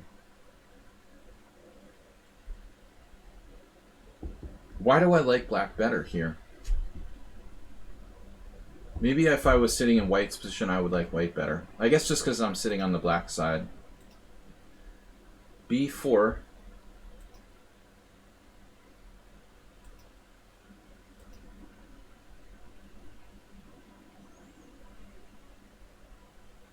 I'm not sure I understand this fully. It doesn't like knight a6. I thought it was a good move. I mean, you're clearly like playing for this. You know, you could play a5, but there's a lot of weaknesses on the dark squares. Dark square is not necessarily a big problem, since he doesn't have a dark square bishop now, because he was kind enough to give you his dark square bishop. You might be able to get away with a move like a5, but I'm not sure you really want to, you know, ultimately play that move. Don't be afraid, everyone, to stay with us and analyze some serious chess here. Alright, queen takes f6. Redeem highlight my message. What were you doing playing off stream? Well, I do these like anonymous games when I can't sleep. Like 10-0 anon games. It's a good way to like practice new openings. It's funny, like half the time I'll have like a winning position and just have to resign because of those people who don't resign. They let the flag. You know, they have 10 minutes like we were just talking about. It happens a lot. I'll be like 2 pieces up and they're gonna like let their time run out with like 8 minutes left. I just resign. Whatever. I'm not gonna sit here waiting for an unrated player to like let his time run out. Yeah, here. You know, actually, Sumer, maybe you should just play d6 and develop.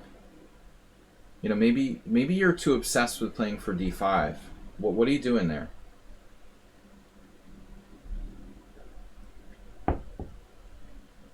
I think you're too obsessed with playing for d5. I don't think that knight a6 is bad. The computer's probably going to say like d6. Knight a6 does slow him down, though. It stops b4. Let's see what the computer says.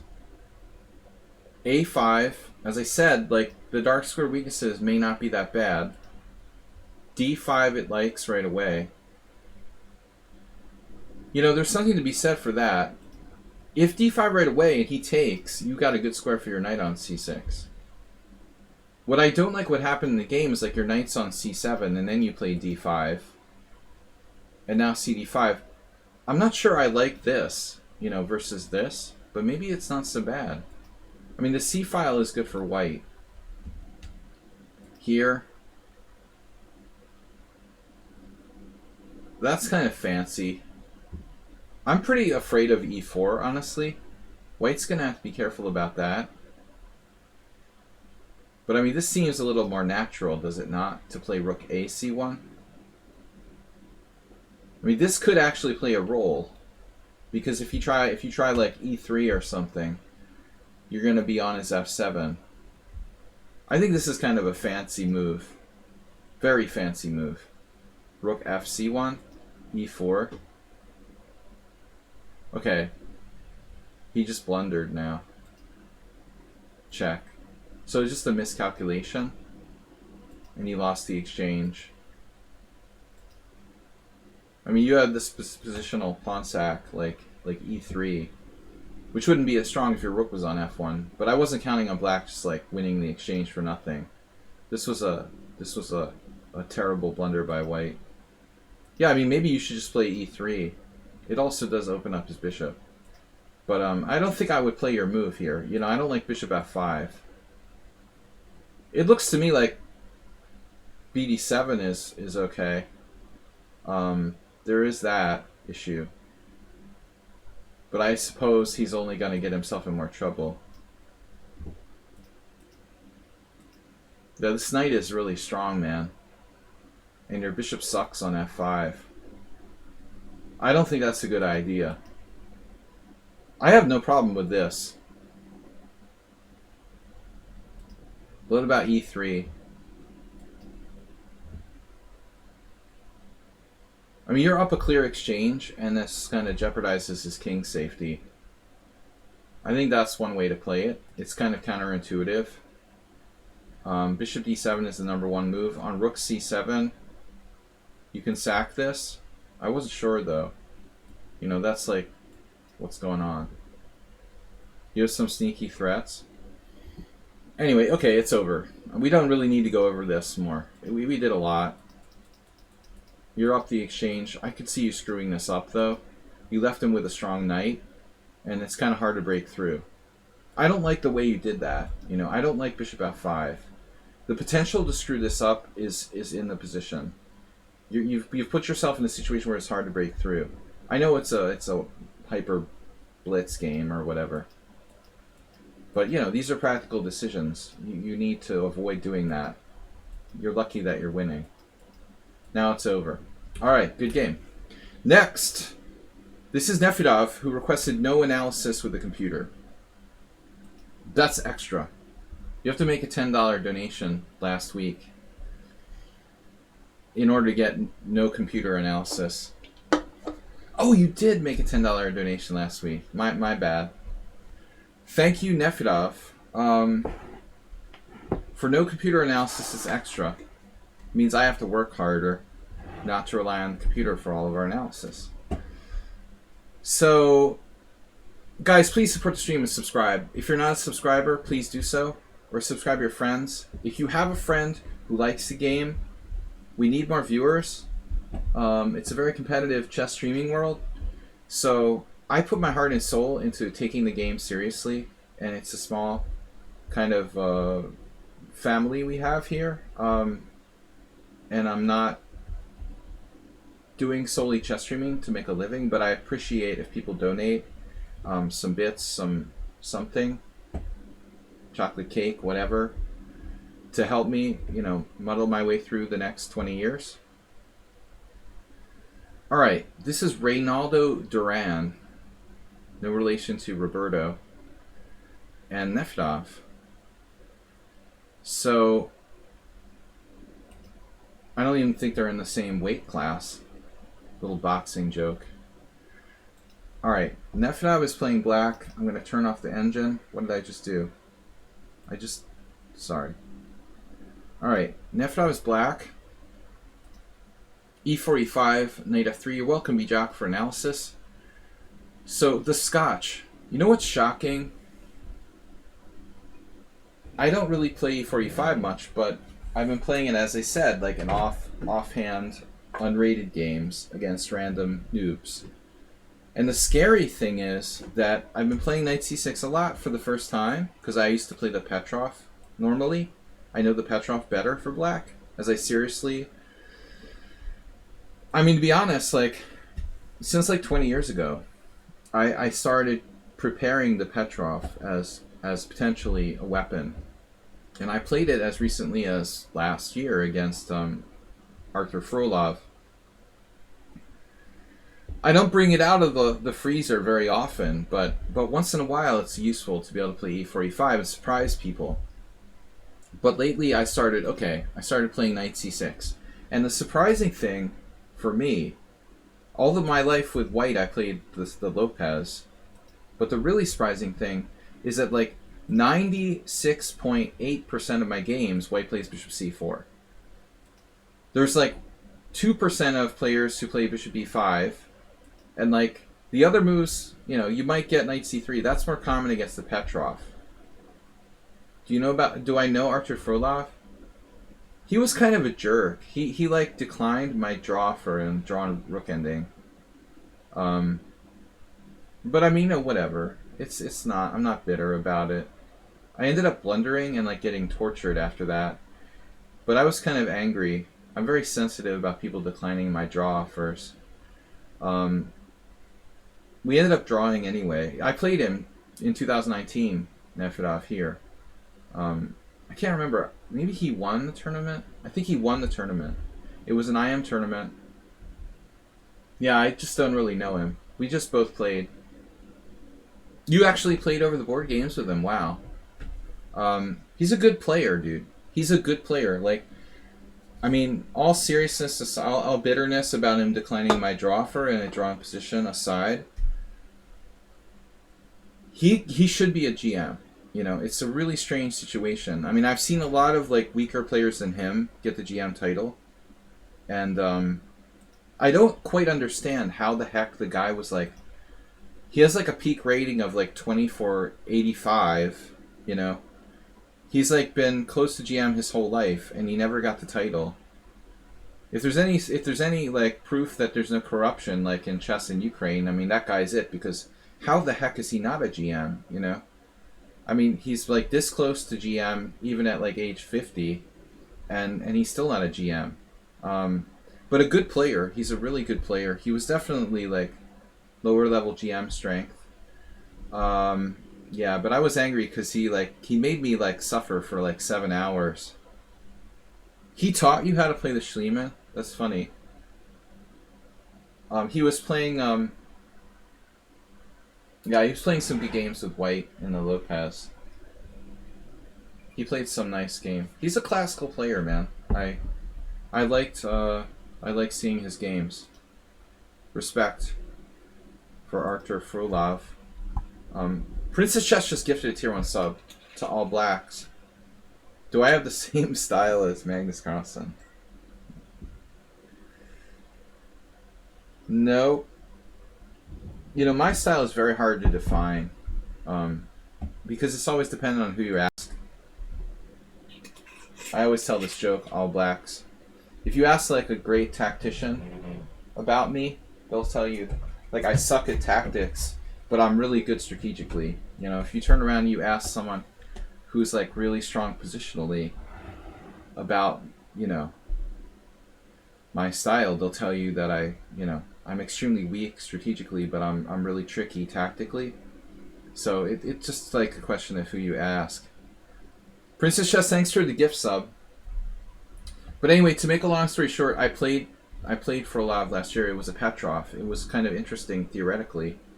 Interesting, like Nefedov, he didn't play Queen E2 against the Petrov. You might be interested to learn. But it was fun because we had a very theoretical like mainline Petrov, which I never play. I caught him completely off guard. So d4, e takes d4. My story before I got to all this was nobody plays the Scotch. It's like nuts, you know? Even less than the people who play the Roy Lopez. It's crazy. Like, if you play on lichess, 10,000 games from this position, 99.6,000 games are like bishop c4. You know? 1% of people play this, and then like 2% of people play this. And like 0.5% of people play this. But it's crazy. Like, everybody plays the Italian game. So we've got Nefedov playing against an IM in a Scotch. So check this out. E takes d4, knight takes d4, and now I'm no expert on the Scotch. I play garbage. Okay, I play g6 with black. Anyone else need a subscription? Because Princess Chess is offering. Very generous, Princess Chess. It's been a really slow last week, sub-wise, so I really appreciate your generosity. But I really try to put my heart into streaming and really teach what I know about the game. I don't do pop chess. And I don't have a low-cut top, and I don't do hot tub streams. I'm sorry. I just try to, you know, share my knowledge and be funny about it. But so, Nefedov knows what he knows. He knows his lines. There are two moves here, bishop c5 and knight f6, and the rest are not as good. What I like about Nefedov's variation, 1 month. What I like about Nefedov's variation is this: what happened in the game. You know, objectively, white should play knight takes c6. Nefedov is well prepared. I remember you had another game in the Scotch we analyzed once. But this is as good a reason to play knight f6 as anything. Because if white's going to play this, man, I'm happy. You know, I don't know about you, Nefedov, but seriously, like, the 4-knight Scotch is nothing for white. It's, like, literally a waste of time. White, like, doesn't have any chance of an advantage in this at a fairly high level. This is, it's just nothing. But Nefedov did something original that I am not familiar with. So I gotta give you credit, man. You played something I'm unfamiliar, and I learned something from. You played bishop b4 main line. Your opponent, who's an IM now, you know, this is the problem. Delver, thanks for joining us. This is the problem. This is why the 4-knight Scotch or whatever sucks. See, there is no good move for white in this position. Nefedov, I promise not to use the computer. This is your problem. You can't do this in a normal Scotch position. How does white protect his center? There's no good move. You can't keep the tension. If you can't keep the tension, you can't have an advantage. It reminds me of Pink Floyd, right? If you don't eat your meat, you can't have your pudding. You know, I mean, it's classic, right?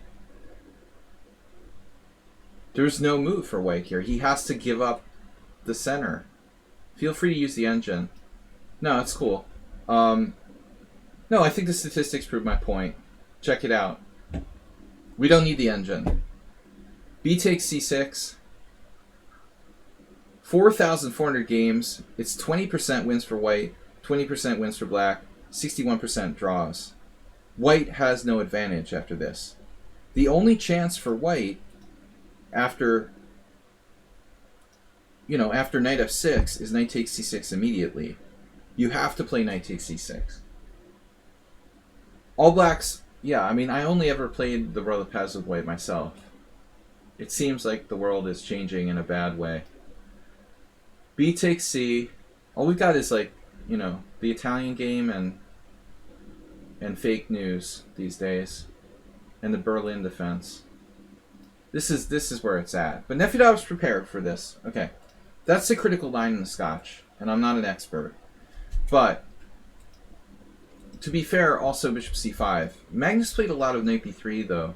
You know, I don't know if that's still, is this still trending against bishop c5?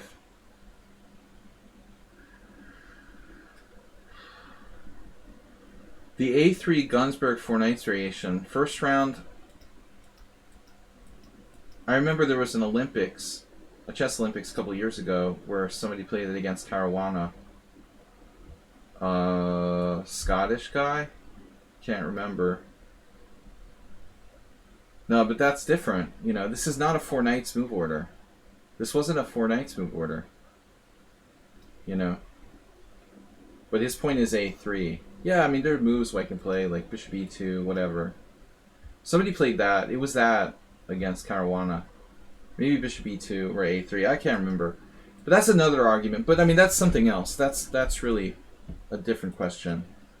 This was a Scotch move order. Nefedov took. He played this. Knight f6, knight c3 here. And then white took. And then it's nothing. But now an interesting thing happened, which I've never seen before. Nefedov took on c3. And then check this out. There's 3 games in the entire Opening Explorer. It's like, what? Excuse me? Alright. My take is this. Nefedov, I know this is simplistic and easy to play, but the bottom line is you don't need this variation, I guess. You know, the point is the normal Scotch is nothing for white. The normal Scotch for knights is nothing for white anyway. So the argument against Nefedov's move is that we don't need this variation. Because honestly, after this, white has no advantage. You know, you just need to know what you're doing, but it's totally equal for black. By the way, bishop d3, you might want to play d5. And like traditionally after ed5, black plays cd5. But the move order here that's popular now is castles. You give white, like weaker players, a chance to go wrong with like d takes c6. It usually just transposes. So anyway, Pavel, I don't think like there's anything to worry about there. But anyway, this is fun. I mean, I don't know. So Nefedov just takes on c3 against an IM. Content with a draw with the black pieces. B takes c. And now, I didn't know what was going on when I first looked at the game, Nefedov. I thought maybe you were going to try something weird, like trading queens for a draw. I mean, we need to look at this, honestly. Juan Roll, Venezuelan IM, drew with Zyatinov, who in 96 was probably at his prime. So that's actually, you know, kind of weird. I mean, I don't know. It was an Olympiad game, maybe. It had to be played in some Olympiad, like Uzbekistan or wherever the heck Zyatinov was from originally. Maybe not, but I don't know. I mean, where would Juan Roll have played other than the Olympiad? He's from Venezuela. Why would Zyatinov want to draw like a lower rated IM with black anyway? He's kind of a crazy guy, but I guess his mentality is with black, he plays for a draw. This looks kind of lame. White plays f3, but I imagine this would be really hard to win. I mean, play this.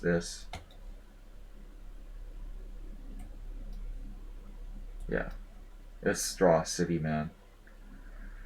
Maybe Karpov could win with white, I don't know, but you also have to be careful about the c4 square. So you might want to consider that too, honestly.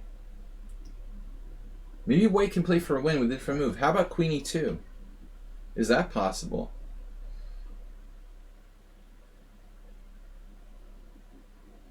Novelty. Of course, we need to get this out somehow. Wow. I invented a new move. But I mean, why would Juan Roll want to like not trade queens against a guy who's like 80 rating points higher in the 4 knights scotch? Like, you're not going to win. You're going to draw a higher rated player. Anyway, it's interesting stuff. So, but Nefedov plays BC, which is more combative, you know. So bishop d3. And now let's look at the opening explorer. So I have another question. Who is this guy? Alexei Balandin? I have a very strange feeling that Alexei Balandin was like a strong poker player who had some good result in the World Series of Poker. It might just be my imagination. Alexei Balandin versus Alexander Ivanov, 1997. The fact that Ivanov, my good friend, the fact that Alex played this with black, it's kind of weird, you know. But I will say one thing, it's hard to play for a win with black. It's funny that Ivanov would play e4, e5 against 2370 in the first place. That's really odd. Chernayev, Yakovich, white lost. Well, Yakovich is a good player. And that was 94 before Chernayev was a GM. Whatever. Alright, Weird Al. So bishop d3 castles. We're following another game. Alexei Fedorov, the Belarusian grandmaster, has black. So only 2 games remaining. Castles. And now the moment of truth. So Nefedov, you have 2 ways to play this position. You could play d6 and try to be like solid. I guess if I had to play a low-rated player and I had to win for $1 million, I'm going to play d6. Or rook e8 followed by d6. If God was like, if you win this game, I'll let you into heaven or whatever, I would try for d6 and not liquidate the center. But if you want to equalize, I guess d5 is reasonable. What I don't understand now, do strong players, when they see a draw, play for it? Like when I see an Aster mate. It depends on the situation. Dude, seriously, why did neither of these players play e5? Okay, I guess the first one is obvious.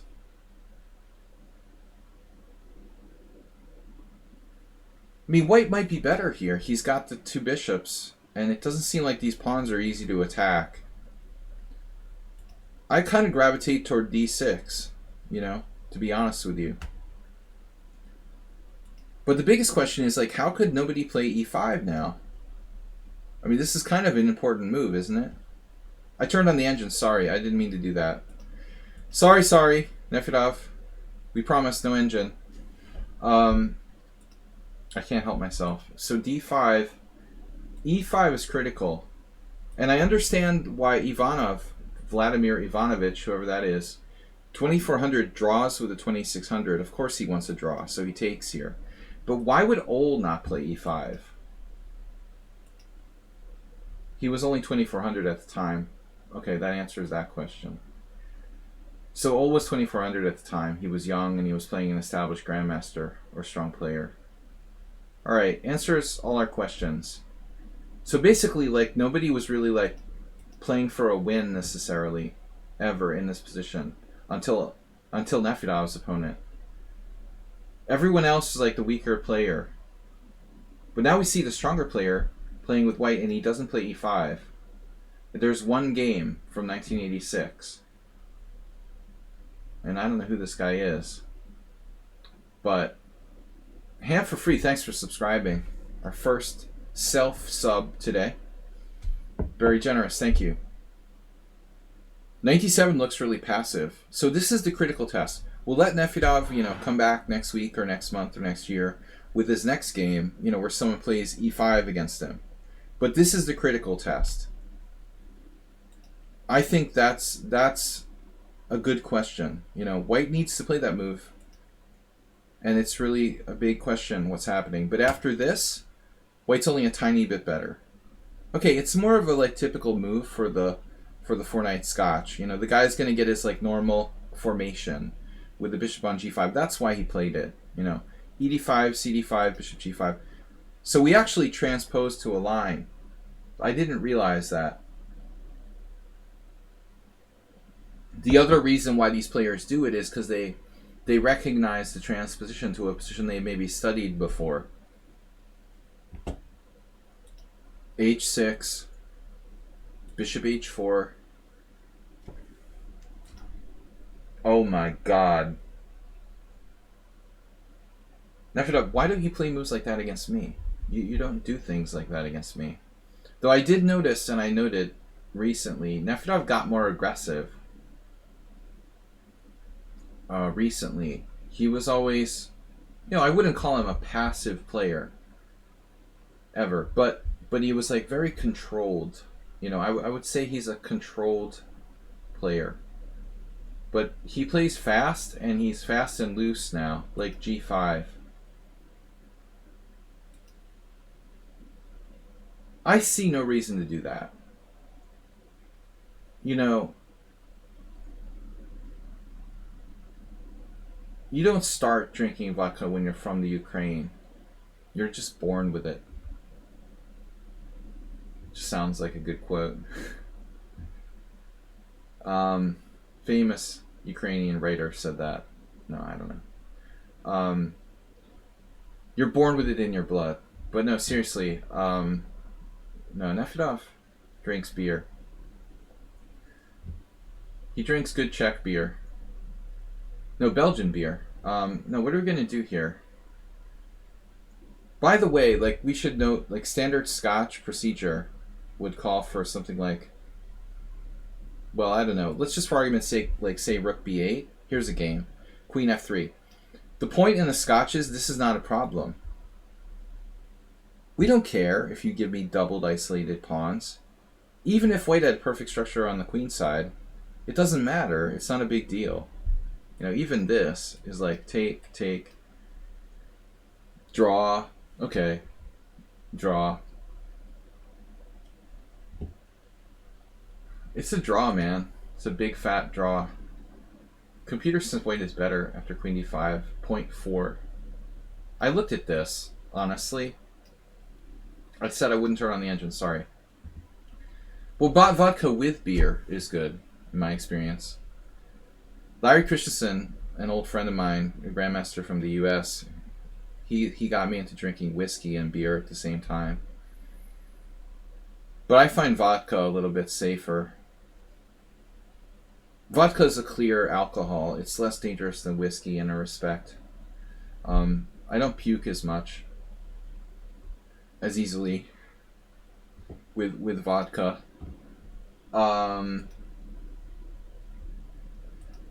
No, seriously. Alright, so I think g5 is pretty nuts. It's a pretty nuts move. This is the game. I don't advocate that. You know, Nefedov's taking his life in his hands with this move.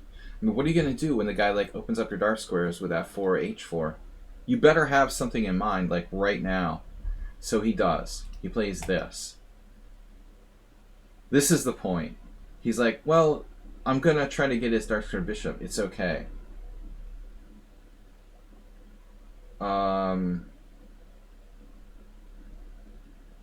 I still don't like it. You know, like, this still, the damage is done. Like, your king side's weakened a little. This is basically risky. So white plays an interesting move, c4, undermining the knight and undoubling his pawns. Knight g3. Now, major decision. It's obviously tempting to open up the f file for white. Now, the other thing that I should note is that white could play bishop takes e4, right? I'm going to guess like white is not like a in-game grinder. Bishop e4, pawn e4, queen d8, rook d8, bishop takes c7, rook d2. I was just talking to Astrobate about this. I mean, this isn't just, you know, just like black is okay, black is better, probably. We have to at least like consider it. You know, we're temporarily up a pawn. Ops color bishop's material doesn't mean as much as long term. Long term means everything. Or I should say, not exactly, but let's say I said that badly. With ops color bishops, dynamics mean everything. Material is not important. So being on the 7th rank, having the initiative, playing for the white squares, playing for an attack on the white squares. Yeah, white's right not to do that. He does this, this. And now Nefedov trades on c4. Frankly, you know, Nefedov's happy with the draw against an IM. If Nefedov hadn't played g5, well, it's still probably a draw. Anyways, so he takes. Yeah, you might as well. I don't like your king side here. Get the queens off the board, dude. I think this is a good decision. You know, only bad things can happen if you don't trade queens. I'm actually like, can the guy sack a piece or something? No. Just have to double check. Yeah, this guy is crying, you know, Delver. Who said that? No, who was it? Someone was talking about Nefedov. Oh, Nils. Nefedov has to be the nightmare of title players to do simuls. Yeah, because now he's not only like impossible to beat, he's fast too. He's like an improved formula. He used to like kind of use his time, but I found it like impossible to deal with him now. He's extremely strong and fast. Delver Flips, thanks for gifting a sub to Igloo Kid. Appreciate that. Igloo Kid is a real person. Vodka to beer and now scotch. He's not a porn star. He's a real person. You're aware of that, right? Because normally you just donate your gift subs to porn stars. I was just making sure you meant to do that. Igloo Kid, vodka to beer and now scotch. You know, the thing with me was that, like, I went to Moscow in 1990 when I was less than 18. The first time I ever got drunk was vodka, and I was very, very ill. and it was a bad scene, and I never drank vodka for like 20 years because I had that experience. I would drink anything else but vodka, but at some point I finally got over my fear of vodka, and it's like less likely to, it's easier to mix vodka with other kind of things, I think, without getting ill. I'd rather mix vodka with beer than whiskey with beer, for example. But just saying, vodka's kind of relatively pure in most cases. So, but you have a bad experience with something, you never want to do it again. I mean, I was like, just graduated from high school, and I'm like, the first time I got really drunk, thanks to my Russian host family. Still a long way to go. Nefedov, what?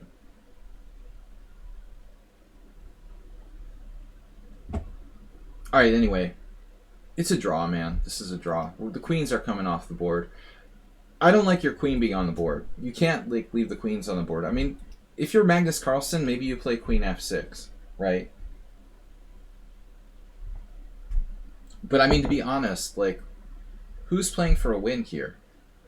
I don't know. It's black's king that's more exposed. If Magnus Carlsen plays queen f6 against Nefedov because he's 1900, it's not because, Magnus Carlsen thinks black is better. He knows that black isn't better.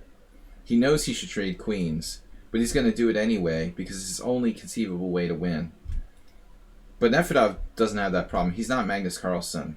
He knows that he's at least equal, and he's playing an IM. So why screw around with something like queen f6? Rook d1, bishop f5, and you equalized completely. Rook e1. Now, this is an interesting decision from your opponent, who's obviously kind of aggressive. And I admired this move. He's willing to give up that pawn on c2. And I agree, it's sound. Here, good move. Nefedov doesn't get greedy. Don't let this guy's rook on the 7th. And now white decides to guard the pawn, which is kind of funny. It's almost like inconsistent. Maybe this. But you didn't want to leave the diagonal. Anyway, this game's a draw. Maybe Pavel should play king g7 rather than king f8. There's a school of thought about that, I would say. If f3, you might even consider h5 to stop him from playing g4. I'd like to see, like, Karpov, play this endgame. How you would handle it. King f8 is solid. See, f3. Karpovian move. h5 is counterintuitive because you're putting the pawn on the wrong color. But what's that bishop going to do? Is he going to attack your h5 pawn? Plus, you might be able to play h4. So Nefedov here played for the draw concretely, but I mean, I think if I had the win for $8 million prize, I would try h5.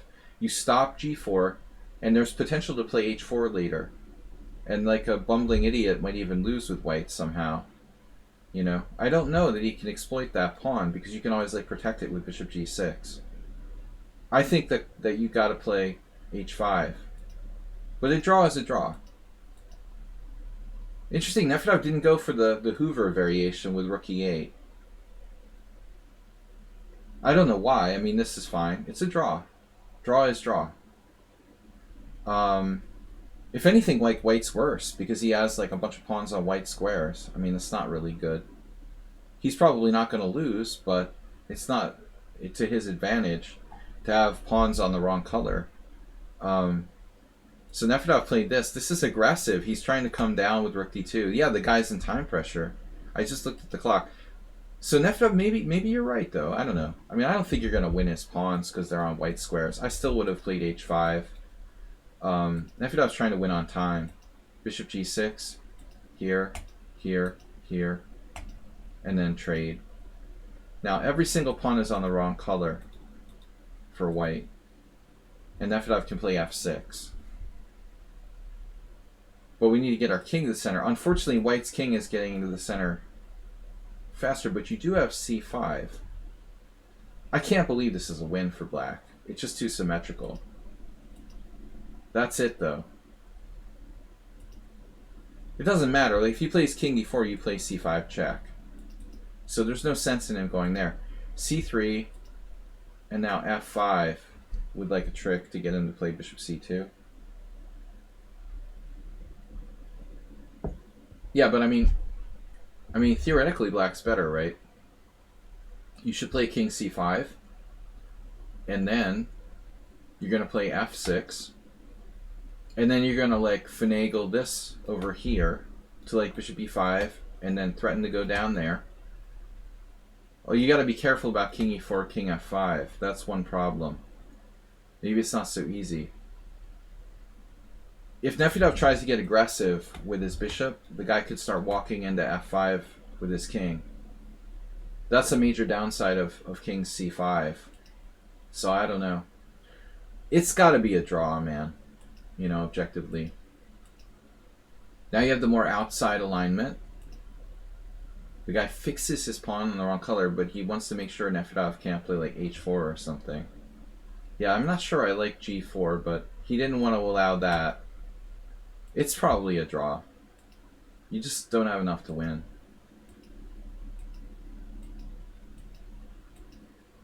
This is not enough to win. Black is better, theoretically. I mean, a4 is horrendous, actually. Wow. It's hard to believe the guy's an IM and he played a4. That's the worst move he played this game. You guys know that? It's move 33. I know he has 30 seconds left. But in all honesty, that is the first really bad move this guy played the entire game. That could lose the game. Like, are you serious? You're putting your pawn on white square? I mean, that's like... Why? Why would he put his pawn on a4? He got his title in a box of Cracker Jacks. He's one of those young IMs who never studied endgames or something. But that is a scary move, man. I wouldn't be surprised, like, if you lose because of a4. I wonder, I guess a5 is kind of overextended. a4 is like attempting to lose. You got to think about king a5 too. Could that happen? Like, in all seriousness. The problem is he might be able to play a5 himself. Like, if you tried this, he goes here. And if you try to start walking over here, he plays a5. No, I don't think you're getting through. So you have to play a5. You know, even with 3 pawns on the wrong color, it's probably still a draw. 4 pawns, Charlie Hurtan rule. Sometimes, I don't know if move 11, are you still here? My friend Charlie, who's IM strength, he said, like, sometimes it's better to have all your pawns on the wrong color. This is an example, you know. You just can't win. I assume. But Nefedov rightfully tried. He rightfully tried. We're getting there. Wait a minute, what just happened here? How did Nefedov's king get to f4? How does that happen? So it was like Zugzwang? Uh-oh. So king e2, king f4, king f2. But I mean, can't we not lose the opposition? No, because if you play king f2, you get king d4. So Nefedov's got opposition and Zugzwang. White has to move. See, this is what I'm telling you, man. Never put your pawn on a4. Can you see the box of Cracker Jacks where this guy got his title from? He played a4. I mean, to be fair, it was a simile at 30 seconds. But I don't know what would induce you to do that. Nefedov's going to take him out now. Temporizing. Every pawn in the wrong color. Does Nefi have to play h5? Do you have to play h5? You can't, like, Zugzwang him here? Like, seriously, aren't you winning after bishop f7?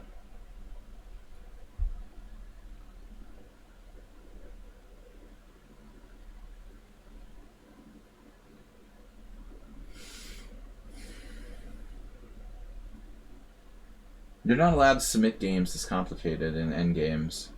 What happens on bishop f7?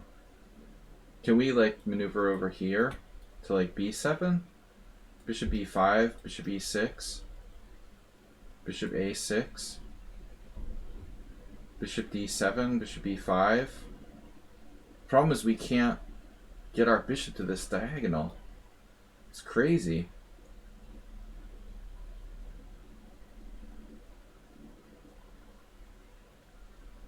I feel like there's got to be a way to do it. This is crazy. I don't know. So he tries h5. All three pawns on the wrong color.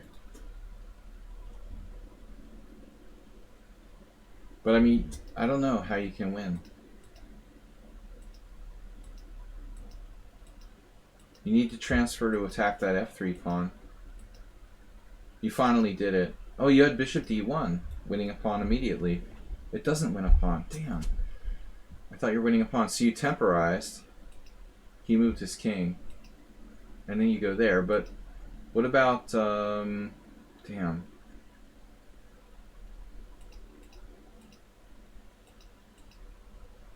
No, he has king d2. He could have played king d2, right? Man, this is weird. I don't know. So he just blundered. He just doesn't have a move here? Bishop a6. You're still not winning. Did he blunder here with not playing bishop a6? Everyone's so quiet in the chat. I put you to sleep. Nefta put you to sleep with his hypnotic bishop endgame. We should try this for like a sleep aid. Seriously, I should patent it. Nefdav's bishop endgames. It's like hypnotizing people. Why can't the guy play bishop a6? I mean, I'm not going to use the engine per request. You eventually tired him out. He has 2 minutes. So bishop a6, bishop c2, bishop b5, bishop e3, bishop a6. This is a terrible blunder. So king g2 here, and you're just winning. It's over. You do have a rook pawn, which isn't good, but a bad pawn's better than no pawn at all. A bad pawn is better than no pawn at all.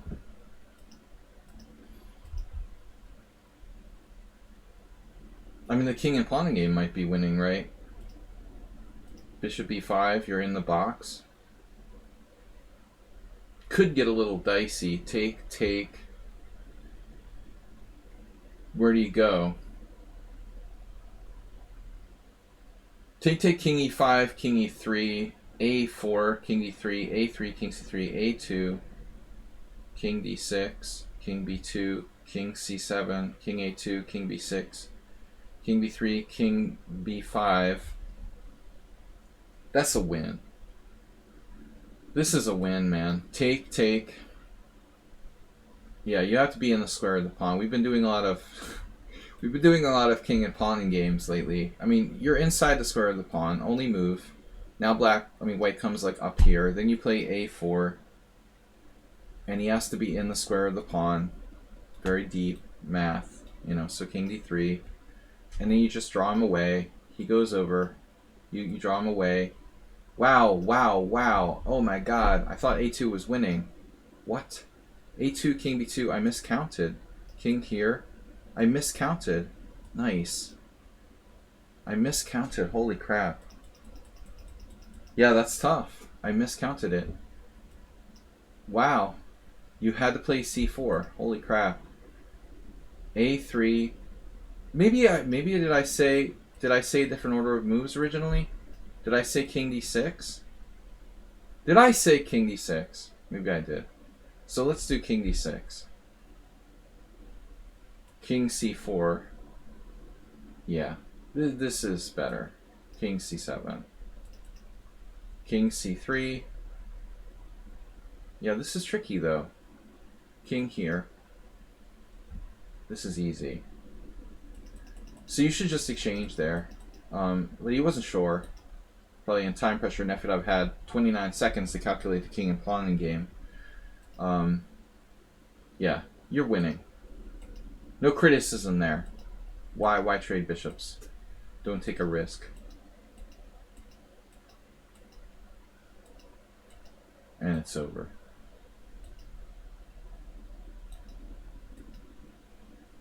How do you make progress? So you're going to have to win the a-pawn, give him the c-pawn, and go after f. And then it could be a draw. Holy crap. Oh no. The wrong rook pawn? Are you serious? Oh my god. Wait, what? Why didn't he play this? Bishop e6. It's winning for black. You have the wrong color rook pawn. Oh shit. Dude, are you serious? You're like trolling me with this game?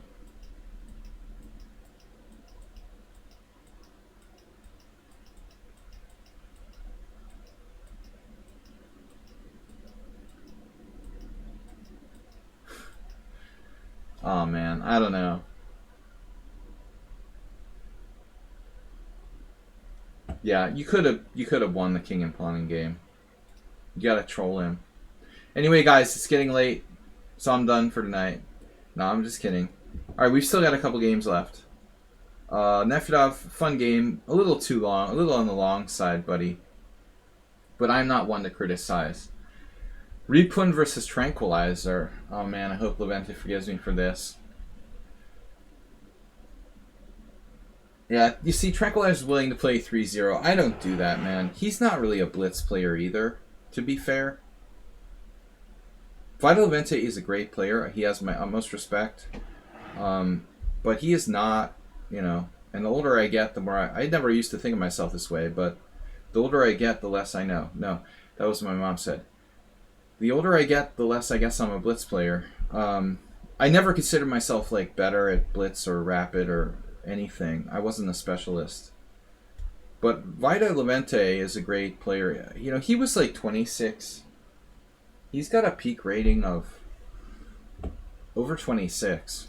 You know, 26, 25 or something. Pretty impressive. Like 10 years ago. Levy at his peak rating. FIDE, 26, 20 or something. Alright, Nefedov, good game. Just beats an IM in a same color bishop end game for staying in shape. You don't need to even take a walk, man. So this is Repun playing white. Levy playing the Sicilian. You know the guy is a great e4, e5 player. Alright, c takes d4, knight takes d4, knight f6. Levy played the Najdorf. Would you rather analyze a game of mine or a tactical game? A game of yours. Bishop g5. Mainline old school Najdorf. Alright, and I don't know much about this. What is this? I gave up playing like the Najdorf before even starting it, and that was in 1987. And basically, I've had some transpositions with black, but with white I play the Sozin. But now you're playing a Sozin hybrid. It doesn't seem right. So there's f4, and there's the poison pawn, and there's queen f3. That's it, though. Queen e2, I've played this position with black via Skaveningen move order. That used to drive me crazy. I was trying to find a way to take advantage of this, and I couldn't find it.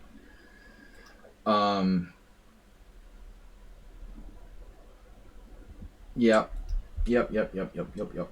Like the Muppets. No, I mean this looks sus. It's interesting because against knight bd7, bishop c4 is the main line. There's crazy variations like sacrificing pieces, Nesbedina brilliancies.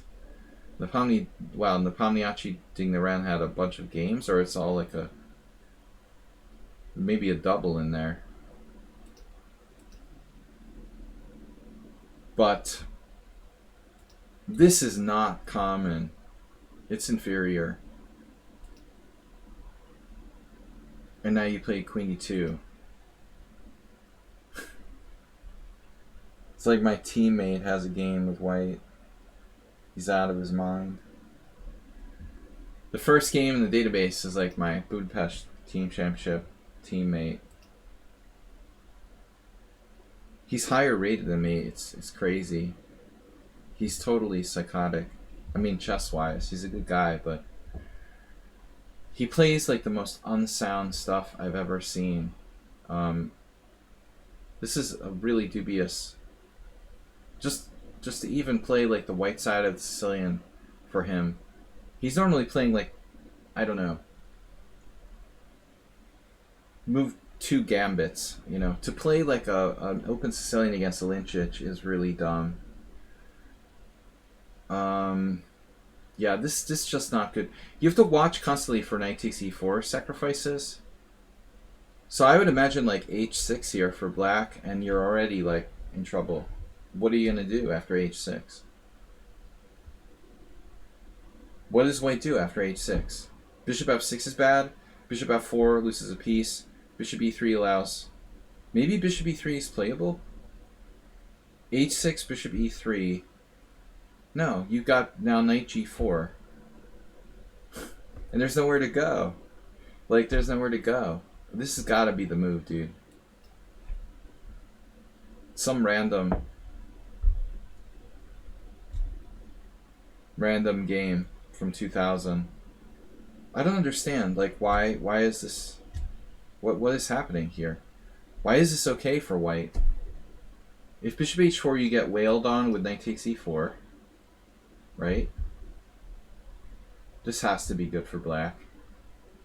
Knight takes e4. Bishop takes e7. Knight takes d2. Bishop takes d8. Knight takes c4. Hasta la vista. That's not good. Bishop f4 loses a piece. And bishop takes f6 just sucks because you lost your dark square bishop for nothing. That might be the lesser of the evils, I don't know. So finally you have this option, but now knight g4. And now you lost your dark square bishop for nothing. You're totally screwed. Yeah, man, I mean, I've been dealing with this kind of stuff with black, playing Skaven. I'll tell you why. Over the years, I played a lot of games with e4, c5, knight f3, e6. And there were always these people who would play this like weird move, d6 bishop g5, and I didn't know like what you're supposed to do against that. So I tried everything. I would like transpose the Najdorf. That's not good. I tried bishop e7, and then maybe h6. I could never decide like what the best move is. I think it's h6 theoretically. So I ended up in probably the same position you had here before at some point. But h6 is just good. The problem is, let's turn on the engine.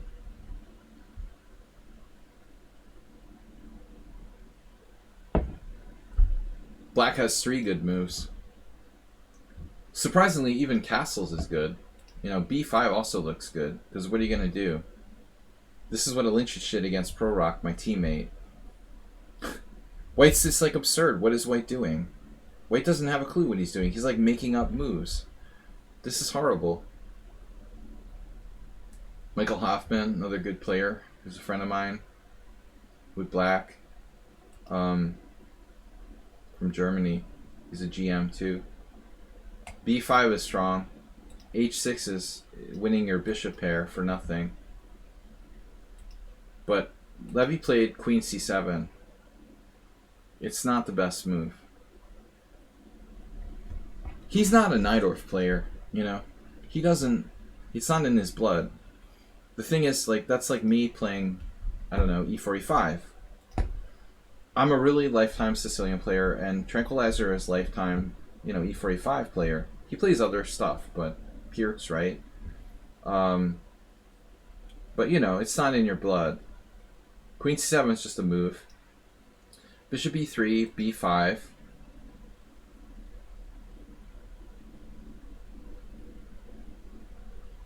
Yeah, I mean, the problem is that there's no pressure on g5 now. I guess you could even play like f3 if you want to. It's not that bad. I don't really love it, though. This is a serious problem. You're going to have to play f3. Alright, you managed to avert it for one move, but after bishop e7, why did he play knight c6? He was afraid, oh no, this is legit, because the problem is here now, if he plays this, you have the sack on e6. This is a problem. So he has no time for bishop e7. He played knight c6. And you traded, and he takes, and now this is hit. But the position is okay for white, I guess. I'm not crazy about it, but he didn't play the best. He's okay. And now you blundered. It looks like you blundered with bishop h4. So what about knight e4? Knight e4, bishop h4, Karpov. Check! Did he miss this? Yeah. It's a 3-0 game. Yeah, I mean, again, Levy's not playing the Sicilian. You know, this is not second nature to him. It's like me making stupid mistakes in a e4, e5 game. This is standard. You're just like lost here. Maybe white has some crazy move. I don't know. Not really. He's just like winning. Alright. Bishop e7. And you castle queenside. I think it's safer for you to castle kingside. But I guess you're walking into this knight e4.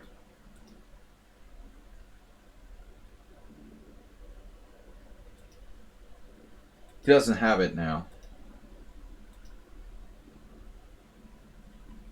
And now slowly, I guess a5 should be played before it's too late.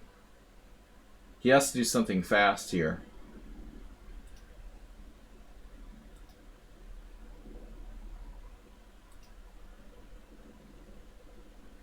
An interesting defense. So now what, f4? Wow, you played g6. This is conceivable too. Maybe f4 isn't that bad. But this actually tears apart this diagonal. So he has to take the bishop. And you only get a pawn for it. Yeah, objectively he's still doing well. You don't have that much. You should probably take his pawn, right? I mean, it's a pawn. Play for a draw.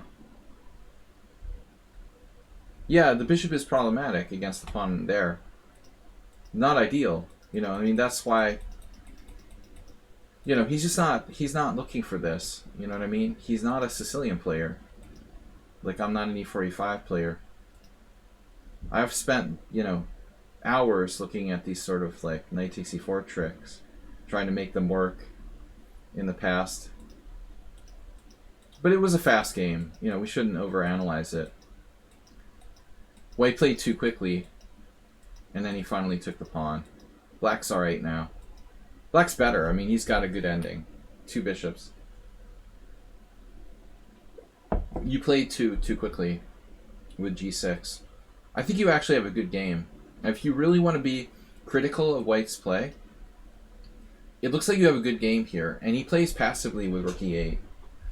You know, maybe Black should be more urgent, I would say, here.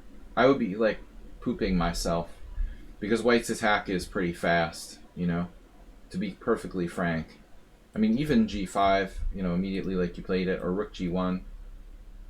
He's gotta act quickly. This is a slow move. But you're way too fast, I guess. This was a nice find by Levy, if that works. Is it possible you had something else? Something stronger? You know, I think f4.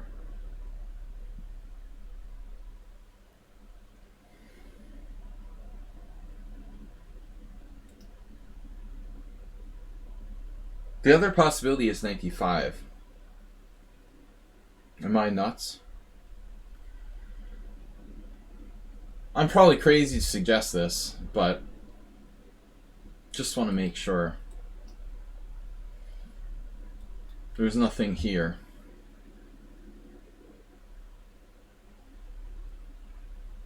Not sure it works even. Because, I don't know. Yeah, I mean, you just take on d5 and it's not enough. No, I think like White went too fast with g5. You can't do g5 without like h4 properly.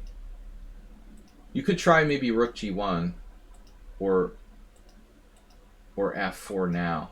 What does the computer say? f4 now. Wow, there's a crazy move, queen g2. So g6 is like a blunder. Just like releasing the tension. And now black's alright. He has a nice bishop pair. And honestly, I don't know if I want to take that pawn on h4. Alright. Opening the door to potential tragedy. There you go. He has bishop e4 now. Boom.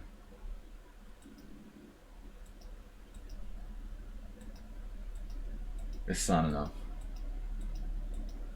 So, White is lost. Alright, good game, guy. Alright, let's see where we are here. Furthest thing versus move 11. Last game for today, it looks like. Oh, all blacks. Wait, do we get a game from all blacks? Wait, what am I? All blacks was gonna submit a game. Let me know what happened with that. Yeah. So this is move 11 with black. Speaking of black, sir. Move 11. Oh, not another one. The guy said he's in love with me. That's a new one. I appreciate the compliment. I really do. A lot of people think I'm gay, but I'm actually not. No, I have submitted a game yet. Yeah. How do I submit a game? Well, you said something about like, putting together. You made a very detailed description. There was some kind of detailed description earlier. You submit the game by sending me a game. Like you send me the game and the message on lichess. I guess all blacks, you're not that familiar with lichess or the methodology here. Mr. Coffee, what? We won't go into my old stories. There will be no discussion about Emery Tate today, and other fun stories that are X-rated. But move 11, what's up? I noticed you played this line with White in a simul recently. This line with White in a simul recently. Move 11, are you trying to be funny?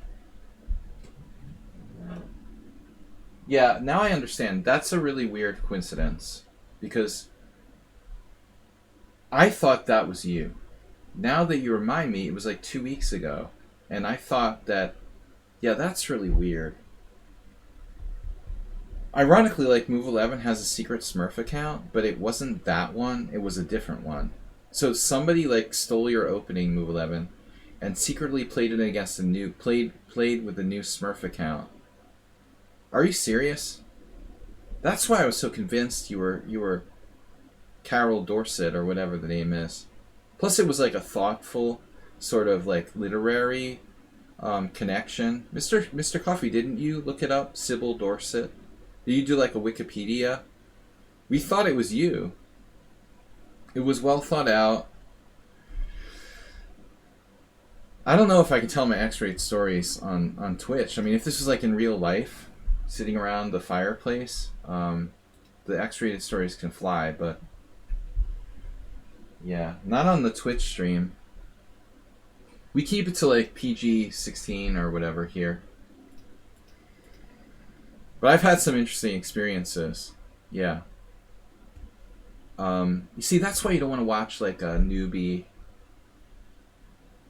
teeny bopper stream. Like, what stories are they gonna tell? Like, hey, no, I mean, I have good stories. I just can't tell them because they're all X-rated. I told my Bobby Fischer story.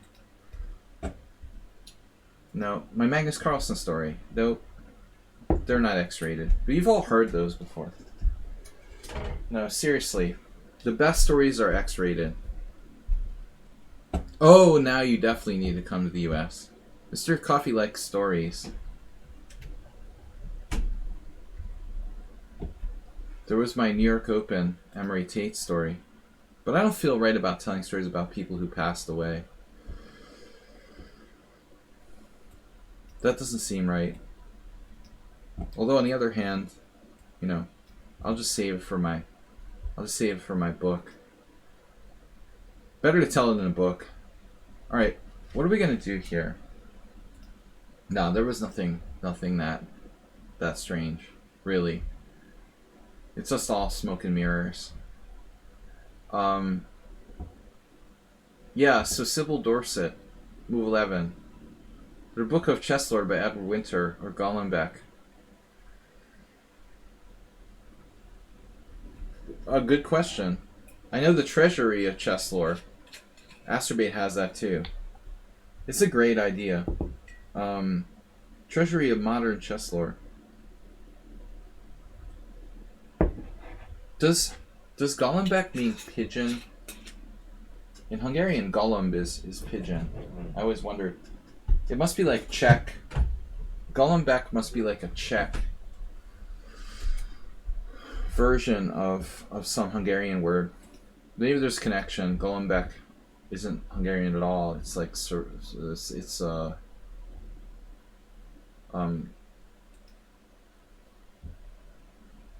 I don't know. I can't think of the word. Slavic. Thank you. Thank you. Gollum is a little dove. I'm trying to gain my... I didn't eat dinner. I'm running out of energy. Alright. I'm trying to gain my momentum here. Anyway, to make a long story short, this is Move 11's submitted game. But, to answer his question, Sybil Dorset was this account that recently joined my Simul's, and they play the same line.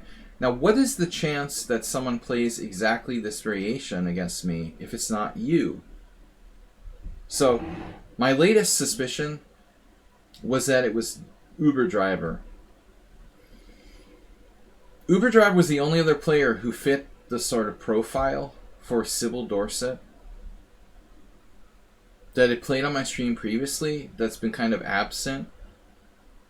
So the working theory is that Uber Driver is Sybil Dorset, but I still never saw Uber Driver play this line. Maybe someone's been spying on you, Move 11.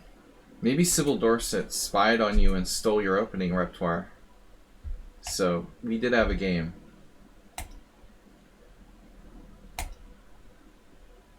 This is an interesting line for black. A good way for playing for a win. So now we see something interesting. You were actually thinking of the move knight takes b5. Yeah, I played knight takes b5. It was an accident. What was the name of the account? Sybil Dorset, like the English town name. Tony Dorsett, the Cowboys football player.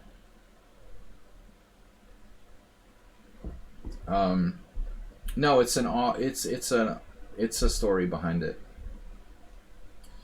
I played knight b5 by accident, move 11, and then we had a crazy position. Knight e4, queen a4, novelty, because that was computer move. I just did what like Stockfish told me to do. And then I look. Let's look. There's no games. That's messed up. You know. Yeah, that's right, Mr. Coffee. Something like that. So this is theoretical novelty thanks to Stockfish. But Sybil Dorset was worse, but I was totally not confident what I'm doing with white here. I mean, I literally like played knight b5 by accident, and all I do is like sit there like, oh shit, I meant to play e5 first. But I remembered, like, all I know is like in the back of my mind, I remembered Stockfish suggesting queen a4. So I was like, all right, we'll play queen a4. And that's the end of my theoretical knowledge. And so I played this game with this account in my simul 2 or 3 weeks ago. And the thing was, like, I was like winning. The player actually blundered in the next couple of moves. It was surprising. I guess Arsenal fans suggested knight e5. I'm not sure this is even the best move. And then black played like knight c6. And apparently here I missed something really strong, which I don't even remember. I like took on d7 and it was the wrong move, I think. White has something better, which is totally eluding me now. Let's see. Let's cheat. I'm gonna cheat here. Okay, yeah. Queen takes c4. It just wasn't natural for me for some reason. I was like, juicy bishop on d7. And I couldn't resist like taking the white square bishop on d7. But it turns out queen takes c4 is like really, really strong for white. Like virtually almost winning here. So anyway, like that's how easy it is to go wrong here against the theoretical novelty if you don't know what you're doing. Do I have time for more games? It doesn't look like that. No. What? No, I think we're all full, Dr. Tripchance. You need to be a little more proactive and get your games in earlier. You're always like last minute. You're a procrastinator.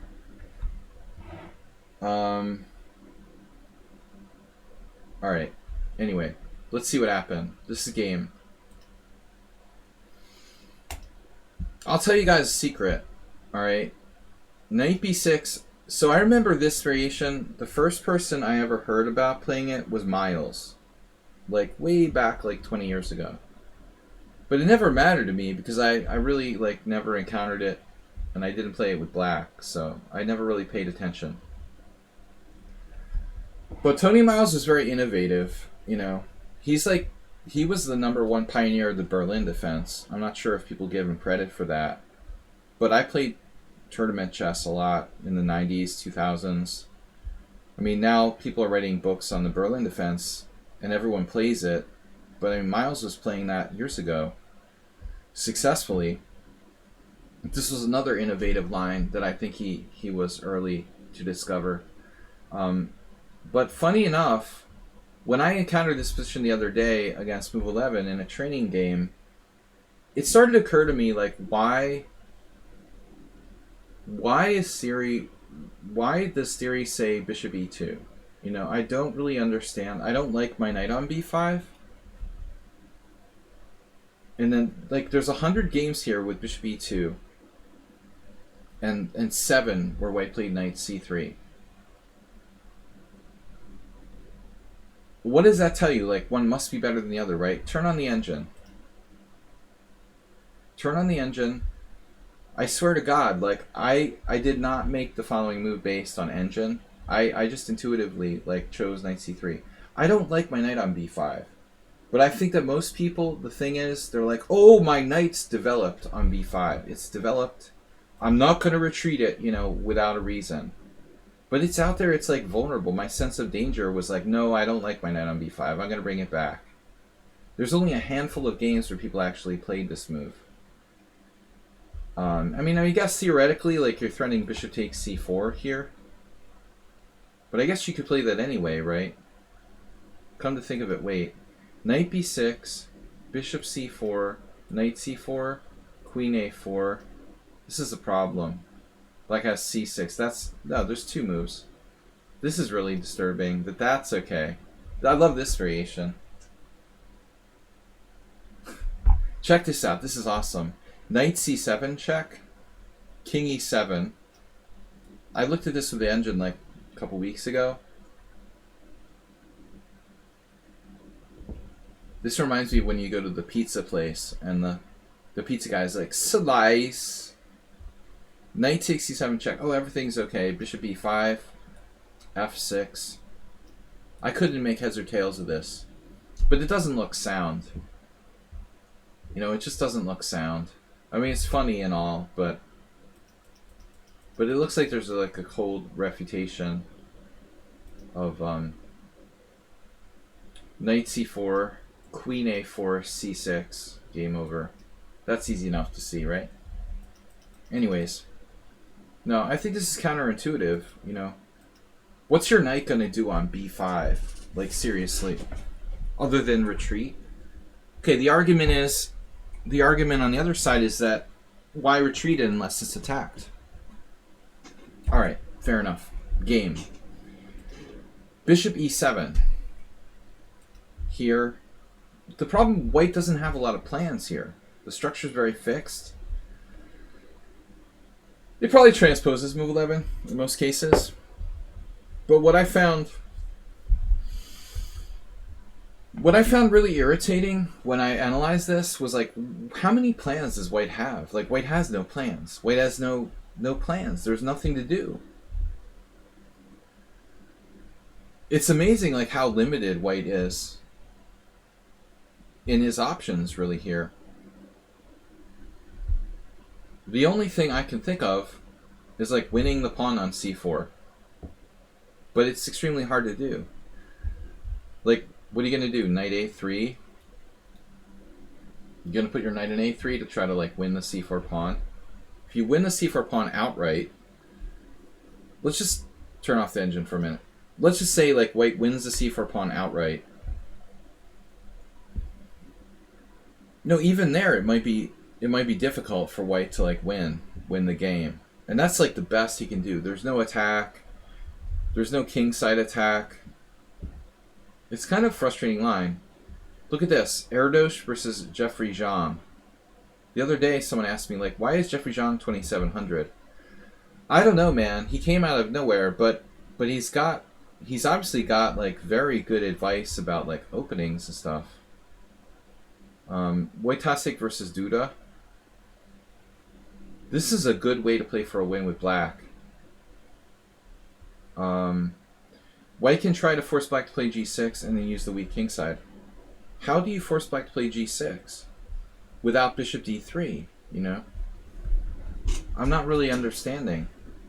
I mean, it's hard to do that without the Aster mate on a diagonal, right? I get that. You know, I get it if you force black to play g6. To quote Billy Bob Thornton, I get it.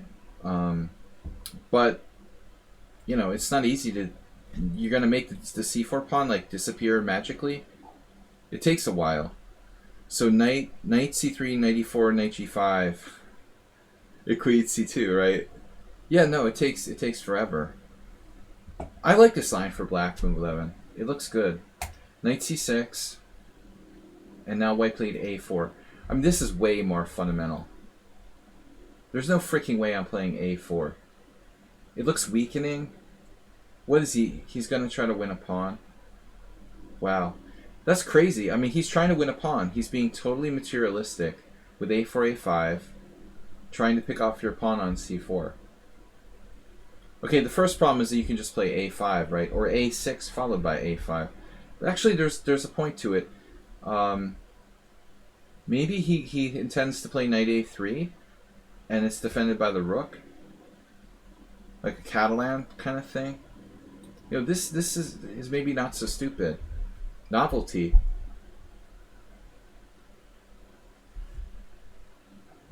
In this type of line, you've got the knight coming back to a3, try to pick off the pawn there. But there are problems. There's also knight a5, right? Uh-oh. We better get Paco Vallejo on the case. He's a huge fan of knight a5.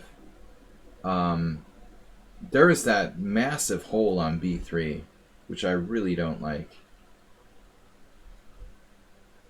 Could this be the problem?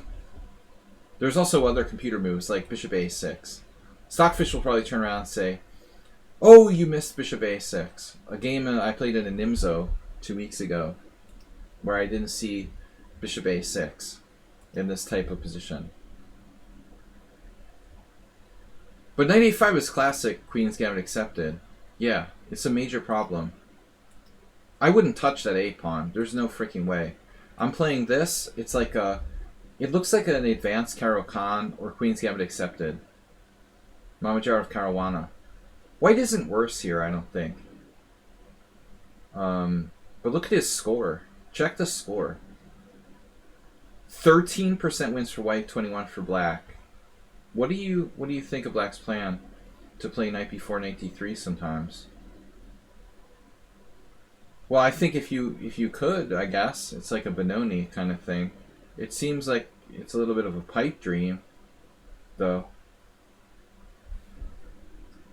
Well, I just don't think. My personal view is that he probably don't have time for that. You know, I would assume. I'm not sure if it's a bad plan if you had enough time. But I just don't know that black has that kind of time here. Just do whatever you want. It seems unrealistic. Maybe Sam's wording is bad. So a4. Yeah, this looks like a mistake. There's this funny move, queen e2. Ding Liren. Got good company there. Leko, Ding Liren, and Daniel Dubov. So that's obviously like heavily been analyzed by the computer. He's heading for queen f4. That's an engine move if I've ever seen one. Look at. You ever have friends? You're American. You have friends. That's slang. This classic like 80s slang. Does anybody else remember Mr. Coffee? You have friends who said look it. Queen e2. I had this friend who used to say that all the time. Queen e2, queen f4. If there's ever been a move that was invented by the computer, that was it. Because I'm not putting my queen in front of my bishop unless the computer tells me to do so. Even then, I'm kind of skeptical. That's a very artificial plan. Yeah. Computer, thank you. I'm definitely signing up for bishop e3. It was usually like just one word, like look it. You would like say that to your son before you slap him upside his head. It's like 80s, like Delaware Valley slang.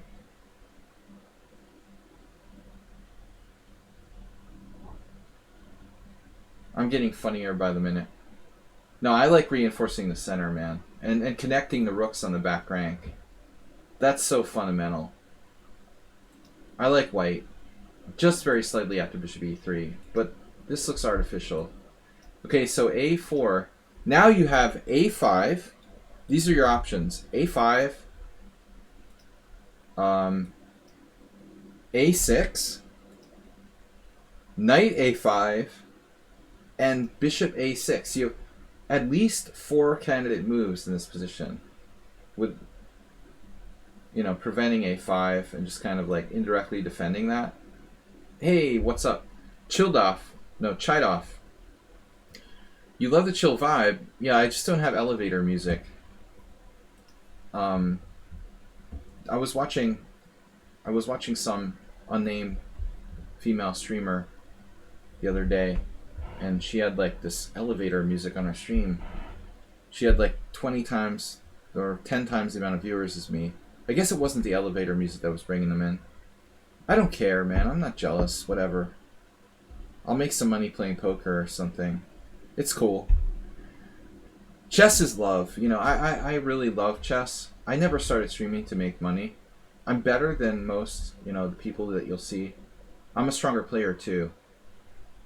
I'm a stronger player than like 80% of the chess streamers that you can see objectively. But and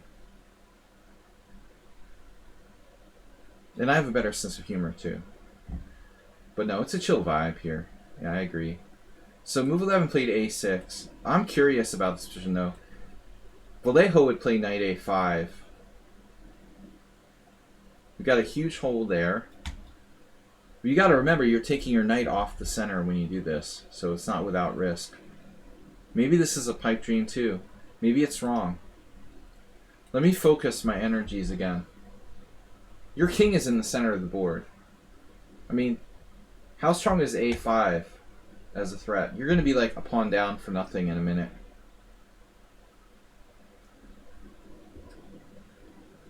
You know, I'm probably stronger at analysis than playing too. Objectively. I would make a better second than like an actual competitor for a strong player. They're beating down my door. I had a friend who was like, I won't reveal names, but I had a friend who was like helping Hikaru at one point. That reminds me a little bit of like, it reminds me a little bit of like being like one of Donald Trump's. I don't mean, it's not fair to compare Hikaru to Donald Trump, but honestly, like one of his like aides or something, you know, I don't know if I could do that. It's a little weird. They'd have to be like a really kind of modest player for me to like work with somebody. I don't think I could handle being like Hikaru's second. He's not bad. I like Hikaru, but not easy to work with maybe. Knight c6, a4, one of his minions.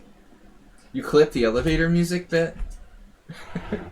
Don't send it to the wrong streamer. I won't name any names.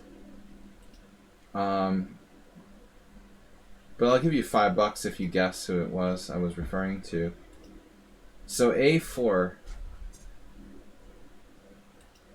Alright, what's the engine say? I give up. Move 11, pick number 1 move. But knight a5 is right up there. Alright. Paco, you're out there somewhere. Castles is a sad third. Dude, this is totally calculation based though. You know, you're like, it's move 11, it's move 10, and we're like moving our knight out to the side of the board.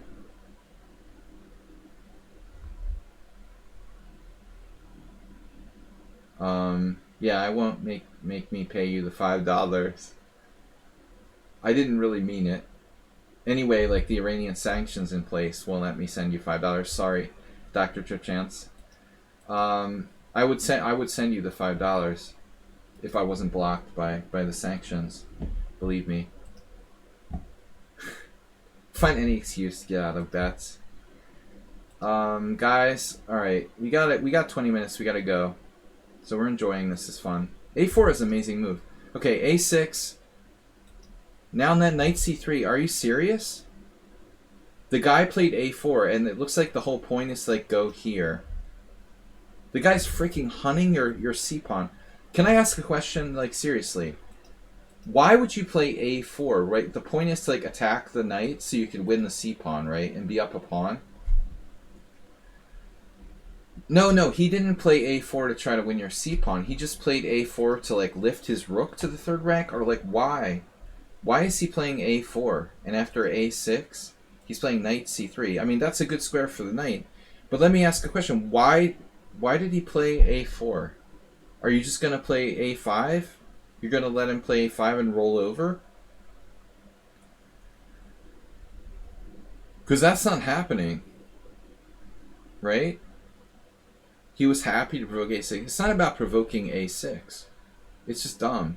No, I mean, he's threatening A5 still. Winning a pawn, right?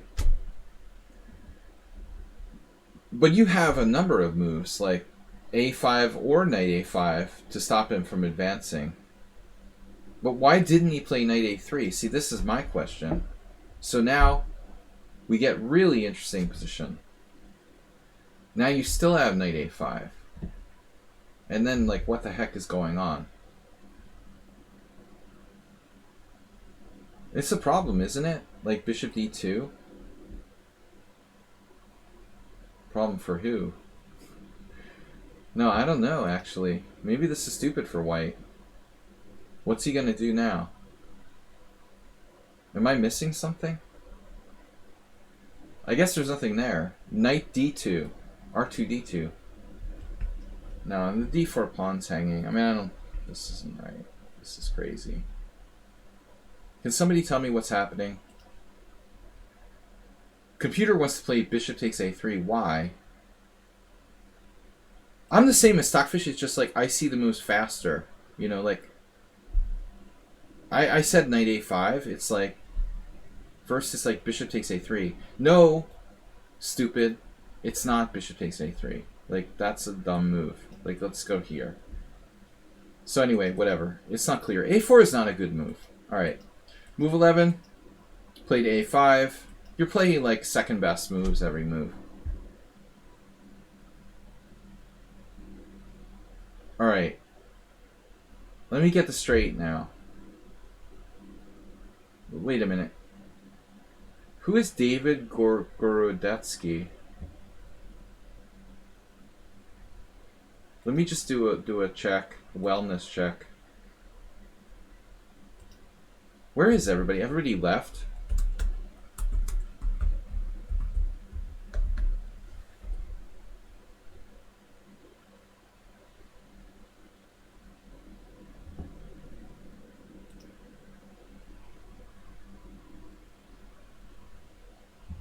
Can we do a wellness check? Alright. Why are there 11 viewers? Like, I'm literally... I know what I'm doing. Where did everybody go? So, Branko Damjanovic, right, versus, I don't know who this is. He's now a selector. What the f... is a selector?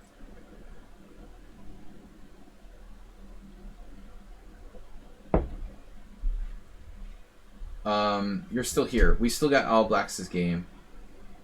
I don't know what a selector is. FIDE selector. Where are the viewers? Are you guys serious? You want to learn chess, or you're just here to... Unbelievable. People are just dumb. They want to listen to, like, Britney instead of Bach. Or at least some kind of good, like, indie rock or something. Whatever, have your pop music. I don't care. Bishop e3, castle, rook c1. Sorry, but white is a pop music player. Knight b4. And now he's back to b5 again? I'm sorry, what? Your knight just went back to b5. Okay. Oh no. Move 11, you're not allowed to gift all those gift subs. Learning chess, I am coacher, noob shit, Kappa Crush, and Art Vega 1983. I love that Art Vega got a gift sub. I really would like to do like a team battle or some kind of event with Art. He's a really good guy. Speaking of good chess streamers that love the game and they're like earnest. Move 11, thanks for giving the gift subs, and I'm glad that Art got one. So anyway, yeah, this is a good move. This is a good move.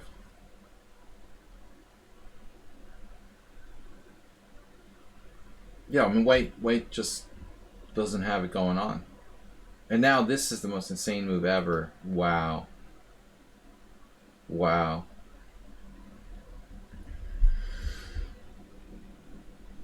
I don't know what to say. That's scary, is what it is. That's a scary move. The furthest thing from reality. That's move 11's opponent's name, furthest thing. That is an extremely insane move. Okay, so I guess he's given up on the concept of like winning your c-pawn, so he's just like, screw it, whatever. I'm down a pawn, I don't care. So like worst case scenario, you take here, right? He can't play knight takes because the bishop takes e2. That's highly suspect. Rook takes drops a piece. So we would have to just like recapture. So move 11 is now in a situation where I'm not fully understanding this, right? Like, why can't you just take this? Like, you're getting fancy with like knight a2. Bishop takes b5. I didn't even consider that. Wow. You're insane. So just take. Okay, that's the most forcing move. It's a good suggestion from Dr. Tripchance, who's a strong player. Like, this is literally even more forcing. I can't believe White just played b3. I mean, I didn't like knight b5 to start with. And I have no idea what White's doing, but this move just doesn't make sense. I mean, you just like moved your knight back to c3 a minute ago, and now you're putting it back on b5. That's not logical.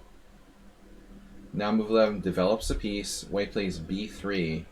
And, okay, so take, and then what are you talking about? Now what? I mean, you could just take here and, like, be up a pawn for nothing. White's, like, praying to God that somehow he doesn't lose because of the backwarness on the c pawn. I mean, maybe there's some realistic hope White could survive. So that's a suggestion too. Though I personally kind of just like this, because we have c6 Tripchance. Now I kind of like the idea of exchanging our bad bishop for his bishop on e2. You know, don't you? I kind of like this idea. What's he gonna do? Like queen takes b3, c6. What do you suggest here for White? I'm having trouble like finding a good move. I have the feeling like this is forced. And how many times has he played like knight c3 in the last 5 moves? That seems like the third one. No, I mean this is a disaster for White. Take, queen d5. Like, what is White doing? No, this is weak. It's a miracle if White doesn't lose this game, you know? Yeah, black is just better in every variation. But move 11 goes on the twilight zone. Like, seriously, you played knight a2? I would ask you what happens if this. Maybe it's nothing. Rook c4, knight c4, pawn c4. Dude, maybe this is not that bad. Maybe you can sack the exchange. I think move 11 is like way too... And I've told him this before, but I think he has too much tendency to play like abstract moves. We should keep it simple here. So this is the order of the moves. Dr. Tripchance number 1, SLADGIE number 2, and then move 11 is number 3. That's how it breaks down when you analyze it. Move 11 is out there in space with William Shatner at the outer atmosphere thinking about knight a2. Have a nice trip, you know, with Jeff Bezos. But I mean, seriously, this is really abstract. I mean, you're playing knight a2. You have simple solutions in this position. Alright, but I admire his creativity. Yeah, I think maybe there's a thing, you know, you need to study the psychology book on chess by Krogius. He had qualified players having different, like, chess, what do you call it, like, different kind of chess, like, psychological disabilities. Obsession with direct attack. Move 11 has, like, obsession with, like, abstract moves. You know, he's like fancy play syndrome. But I will qualify this. Move 11's style is based heavily on like strong calculation. He's very good at calculation. You read that book. I had to give it to my psychologist at one point. He was interested. I don't know if he ever gave it back to me. It's like 25 years ago. Sports psychologist. Alright, whoa. Rook a1. Bishop takes b5. The intermezzo here takes. And notice that defends.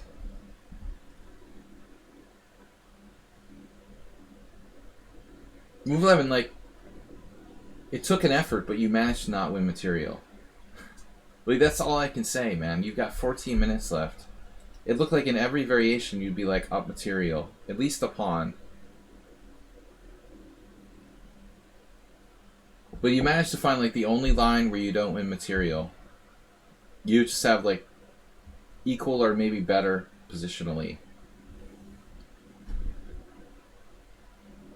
It's kind of funny. I thought you were going to at least like win a pawn. Yeah, Dr. Tripchance has attack obsession. Maybe astrobate to some degree too. I don't have that problem.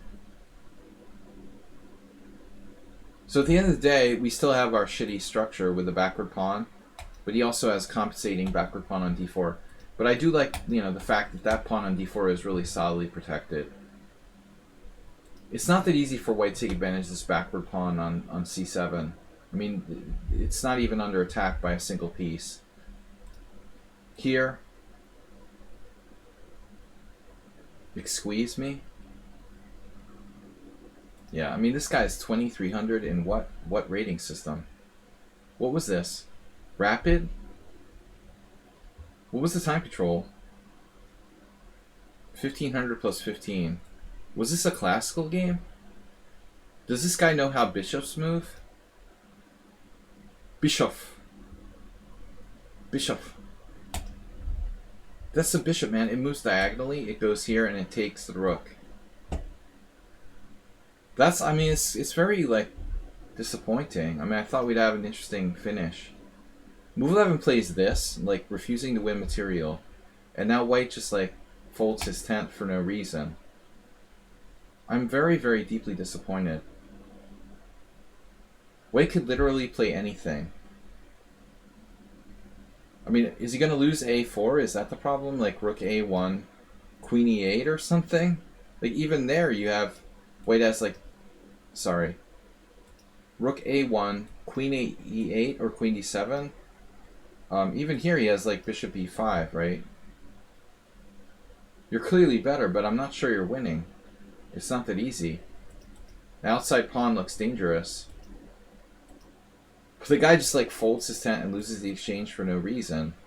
That's messed up. Like, I understand if it's, like, a 3-minute game. Even there, it's bad. But to just drop the exchange for no reason, it's like he's, like... Yeah. He's multitasking. He must have been cooking dinner or trying to, like, get the grout out of his shower or whatever. Seriously. Queen c2. It's just an exchange up. See, that's what we're talking about. Move 11, you just like dropped h7 with check. Oh, you were threatened with bishop e4. Are you threatening me? Yeah, that's the bigger problem. You don't want to lose the exchange back. So what was your last move? Ah. You defended c7. It's not the c7 pawn, but invasion on the 7. So you could have played the Orwellian rook a7. Now bishop d3, g6, bishop e4, queen somewhere, and I don't know, this or something. I mean, you're a little bit tied up, and I'm not happy with that rook on a7. You know, he has some compensation here. But it doesn't seem like that has to happen. Maybe here you already like fell asleep with the switch. You know, this raises an interesting point. I really have to go, guys, in like 15 minutes. It's late. I'm going to do the last game. But move 11, this raises a very interesting, speaking of psychology, and like Krogius, who wrote a really good book on chess psychology in Russian that was translated in English for sure. German, I'm sure. What happened next is very funny. Like, move 11 just, like, gets a gift. Like, he's totally gifted, like, the exchange, and he's suddenly, like, winning completely. Now it's just a matter of technique. But right in this position at this moment, the moment you achieved a winning position, I think the following move, like, you know, is it possible this is a mistake? Yeah, exactly. It's kind of like when you make a blunder, you make another blunder. When you're gifted a winning position, you, like, start to lose your, like, touch with reality. This is just like, what's the first move you can think of? Queen d5. Alright. Yeah. The more winning position you have, the harder you have to try. I've lost a lot of good positions, more than bad ones, because I get nervous when I have a winning position. And I think that's true for a lot of people. But we have to be on guard, you know. The hardest thing to win is a one position. That's a famous quote by probably Tartikover, though I'm not sure. Asterbate can confirm. The hardest position to win is a one position. And this is the reason why. Because as soon as I have a winning position, we let our guard down. You know, and now Queen d5, which is like a hope chess move. Maybe he'll trade queens and it'll be an easy win. But maybe you should have put your knight on d5.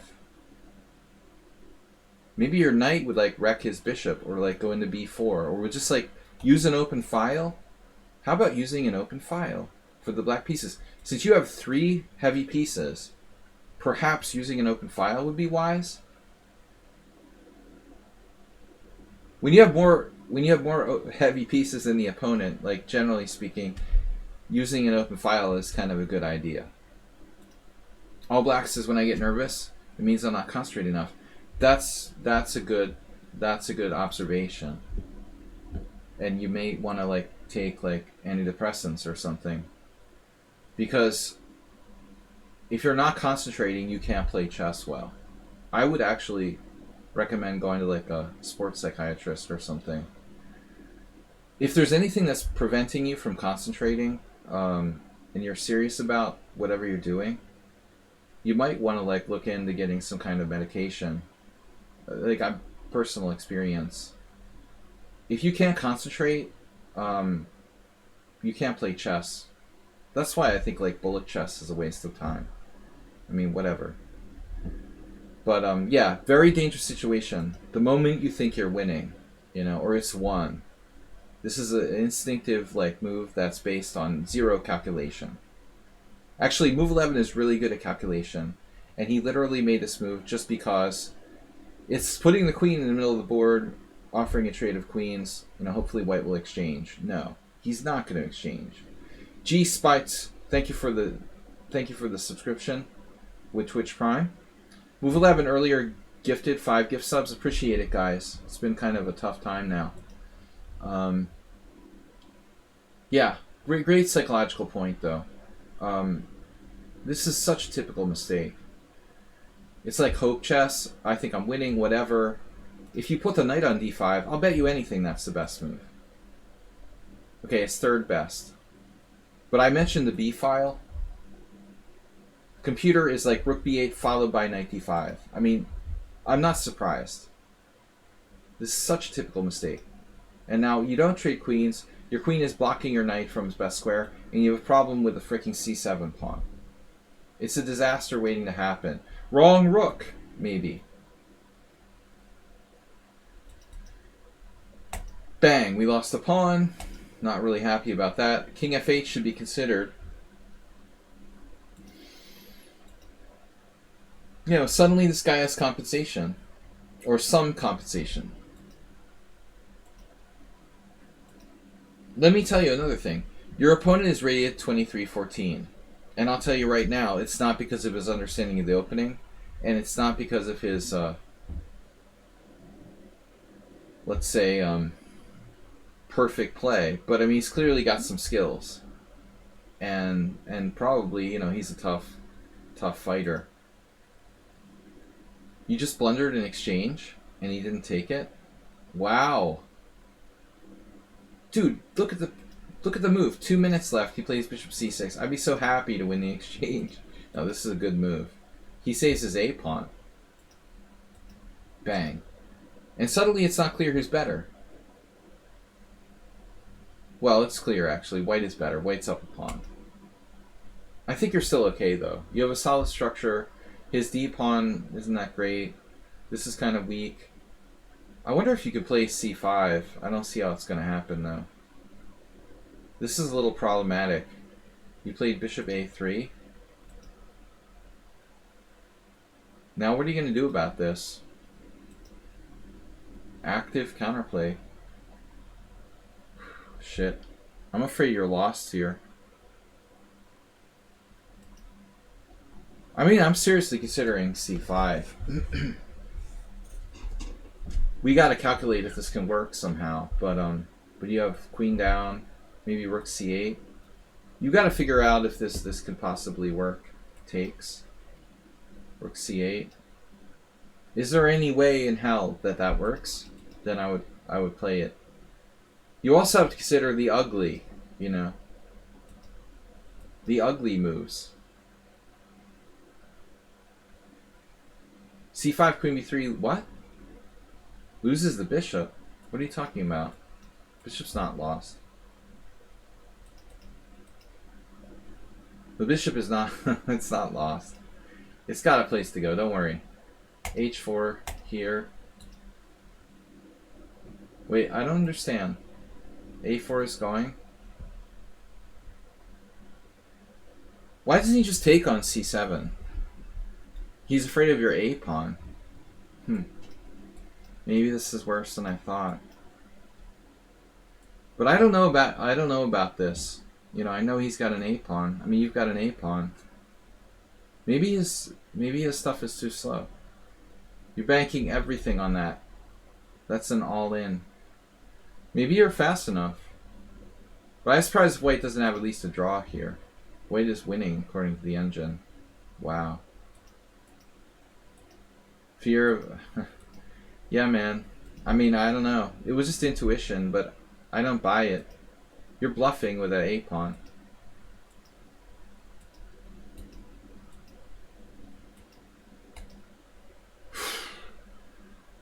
Is that legal? Can you play f5? Is that a legal move? Yeah, this is total desperation. Subtle. Draw? Is knight g5 a draw?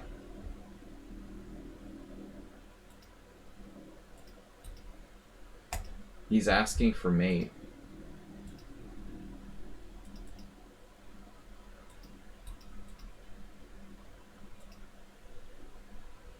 Wow. They're actually winning. He has no checks.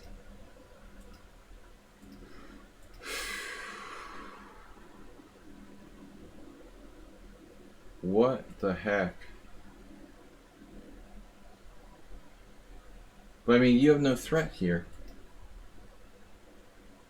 Well, you do have a threat. It's this. Barring that, though. Wow. Check this last move out.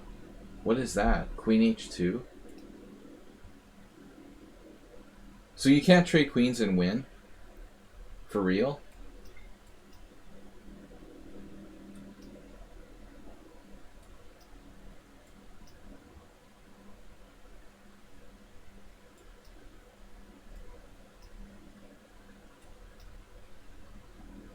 I mean, I don't know, man. You can trade queens and win here. You just have to calculate carefully.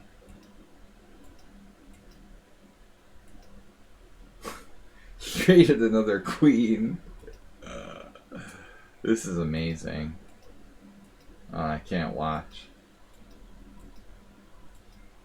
Oh my god.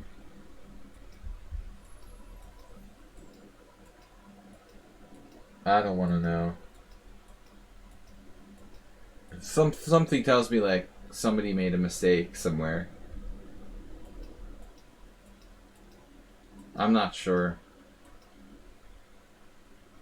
Queen e7, black resigns. Wait, what? Queen e7, black resigns, main in one. Yeah, that was crazy, man. All right, guys. Last game from our new subscriber, All Blacks.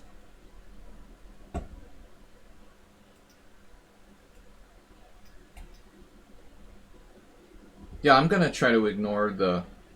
I'll try to ignore this computer analysis. No problem.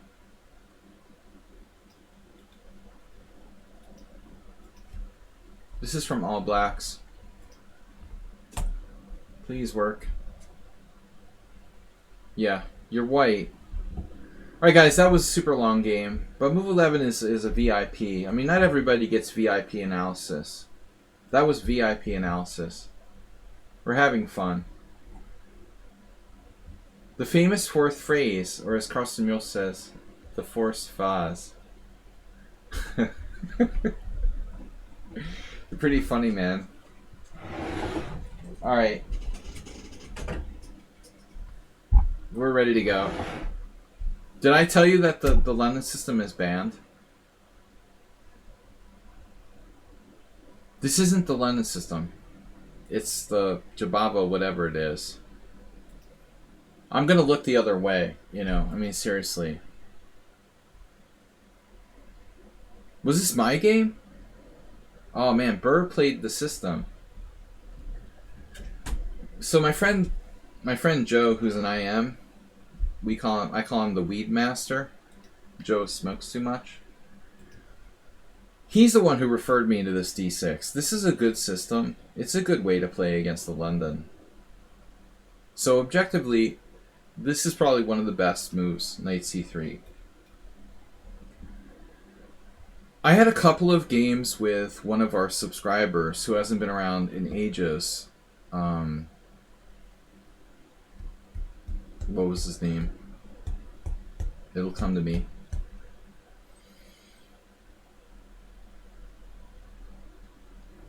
It started with an A. Do you remember Astrobate? It starts with an A. It's a shortish name. He's from Serbia, I thought. Anyway, we had a couple of games where it got ugly. I thought I played this against you too, All Blacks. Didn't I? Not a me, Boyd. No. Ayeste. Yeah. Knight bd7 is a good system. It looks like Knight c3 is the only move that really poses a threat to this system. Yeah, Ayeste. He hasn't been around much lately, though he was around like 2 weeks ago. I think I'm not really confident in this. I lost a couple games against him. So Knight c3 is the best try. Knight on bd7, yeah, this is the best try. I'll have to talk to Weedmaster, see what he thinks. But I don't think that what Burr did here is right. The critical question is this position. Well, this is what I do. C5. This is the Weedmaster variation. What Zoria did, to me, you know, it's just a kind of cheap Peart's transposition or something. It's okay, you know, c6 has got to be okay. But it's not critical. You know, c5 is critical. You got to do something here. And the best move seems to be d5. But it's very, very sharp. So, because other than d5, I don't know, man. Maybe e3? Then I do like knight h5, right? Wow, there's one game here. Only one game here. I'm not sure about this, you know. Anyways, so that's unclear. Like, what happens on e3? It looks like g6 or a6 is okay. All right, e3 is not a big deal. So your move is d5 there, and then b5. So check out this: Kozabov versus Robert Marcus, or the Sabo Gergo game from 2019. I had this game with Ayeste. Knight takes b5, queen a5 check, knight c3. He like prepped this, and I lost. Rook b8. The question is, does black have enough compensation? Does black have enough compensation after knight d2? No, sorry. Bishop d2. I literally had this game on the stream. with rook takes b2 once, I think. Robert Markush is on my friends list on Facebook. Maybe I could ask him. But I'm not sure he would give me his secrets for free, even if he has a Facebook friend. But the question is, what are you going to do now?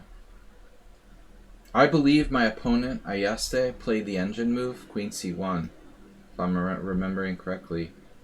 Maybe not. Maybe he did play e4, come to think of it. It probably was e4. You know, anyway, so my point would be, it looks like a Benko gambit. I think this is the critical variation. The critical variation of variations.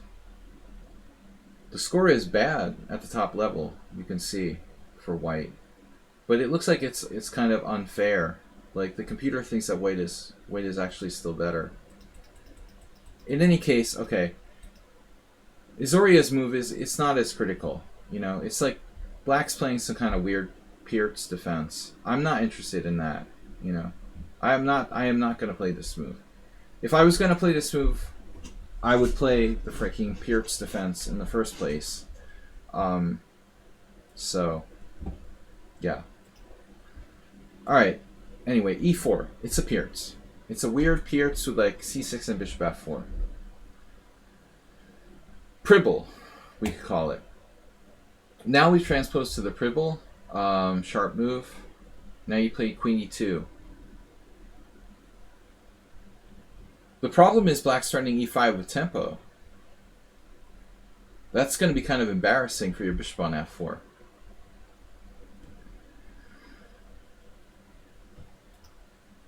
So can you play another move other than e4 here? That's where I would start investigating. Okay, black's not threatening e5. Oh, that's another thing I didn't tell you, right? I didn't tell you about this. Wait, what was the position? I'm thinking of a different position. Wait, here. What? I'm thinking of a number between 1 and 10. What was the position? Was it this position? It wasn't this position, right? Knight c3, knight of bd7, knight f3, e5. Losing my mind. It's not this. This just loses a pawn. What was the position I was thinking of?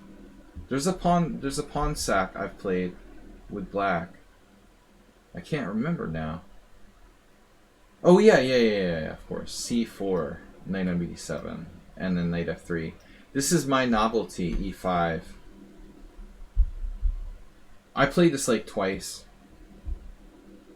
It's interesting, you know, if black has enough compensation for the sacrificed pawn. You see, you don't get this kind of knowledge in just like any chess stream. I mean, I'm giving away like industry secrets. But what I would investigate for you is like after knight on b7, knight f3, c6. Do you have to play e4? Let's stop here for a second. Think for ourselves.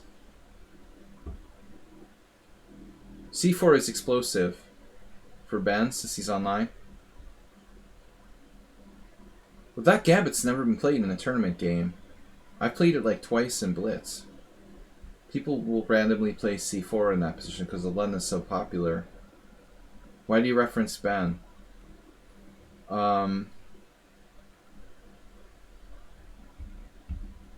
But I'm wondering, like, do you really want to transpose to the Pribble against this guy who's like a GM who studied the Pribble? Maybe white has another option here.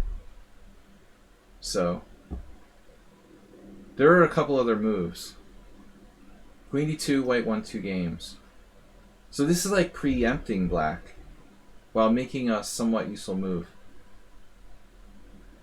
I mean, you gotta worry about b5 maybe. That's a serious question. Like seriously, 2 people here played knight h5. I mean, are you sure that's really a good move?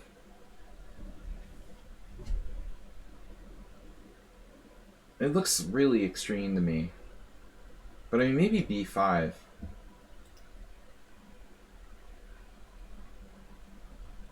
b5 deserves consideration.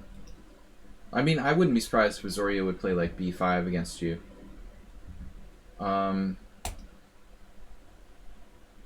Yeah, I mean, you do the other move that was played, a3. You don't like the... Yeah, Boguslavsky, man. He's you know, not the strongest IM in the world. Trust me. All due respect. We're not like big fans of Boguslavsky's opening play. Alright. But seriously... Anyways, whatever. So you transpose to a kind of check defense against Azoria. The problem is now you're screwed because black has e5, doesn't he? I mean, we're not happy to see this. This is like a free tempo. e5. And now you made a positional mistake. Right, but it's not the peer, it's the check defense. So he doesn't have to play g6. It's a hybrid. But I don't like the fact that black got a free move out of this. You know, it seems like he's got to be okay. You're on the good... You know, it's good that there's a French or Swiss Grandmaster, Abergel. I don't think he was a GM in 2004, but whatever. At least a decent player who played this position with white is a good sign. But here's... Yeah, b5 was a good move, but it's normal. This is a mistake. This is a fundamental mistake. You can't, or you shouldn't, you can do anything, man.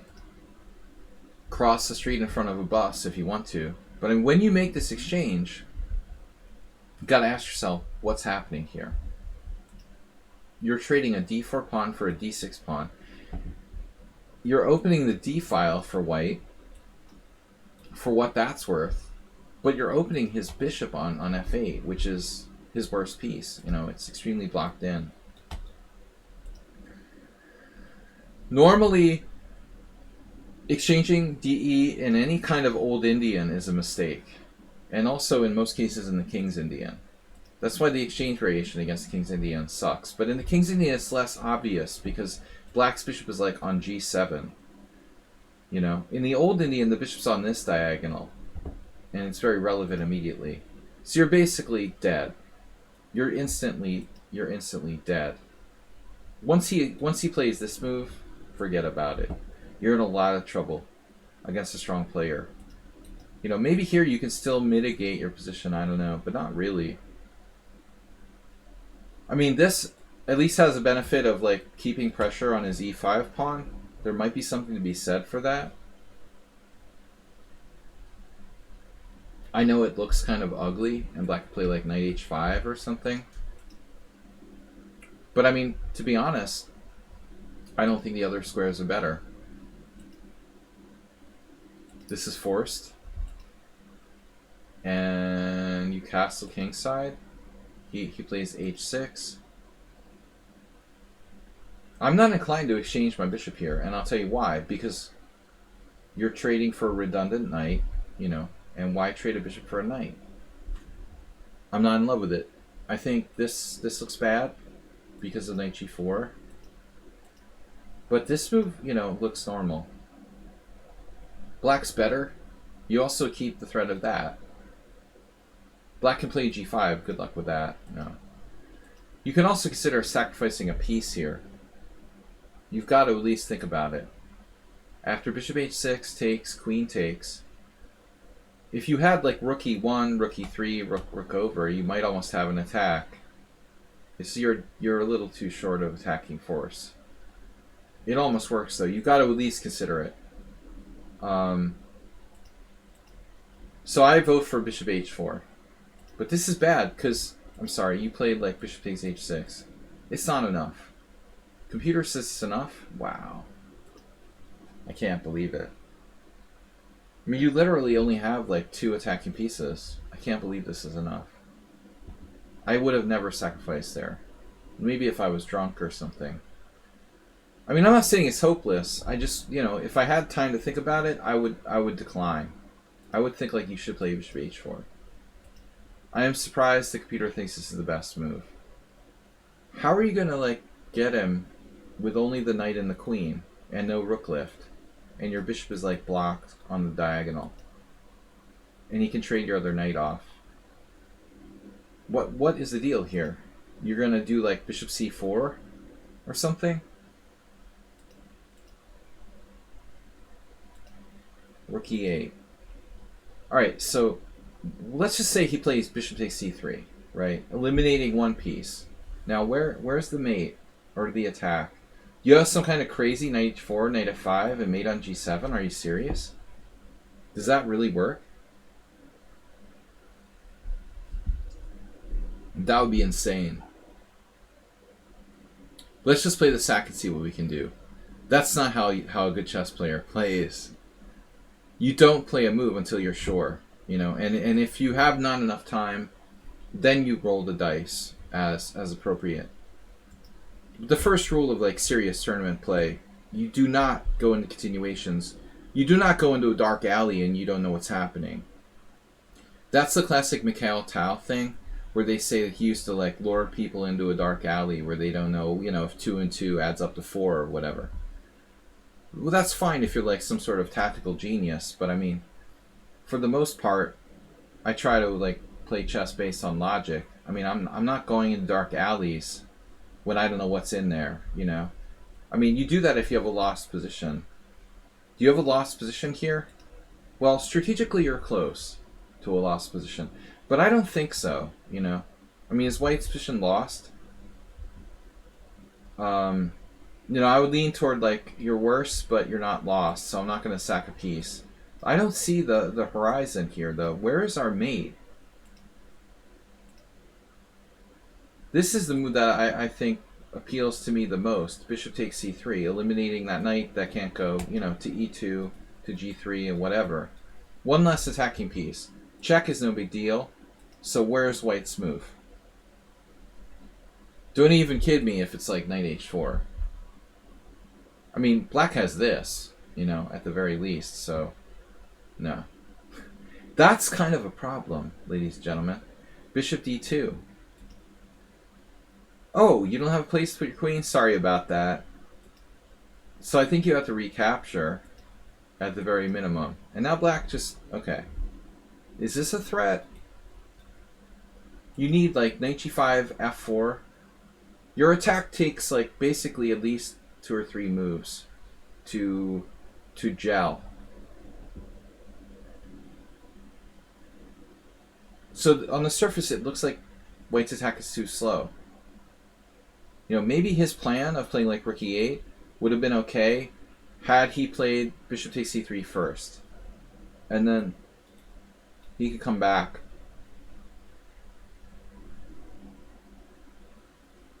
It was a very minor mistake, but maybe cost him the game.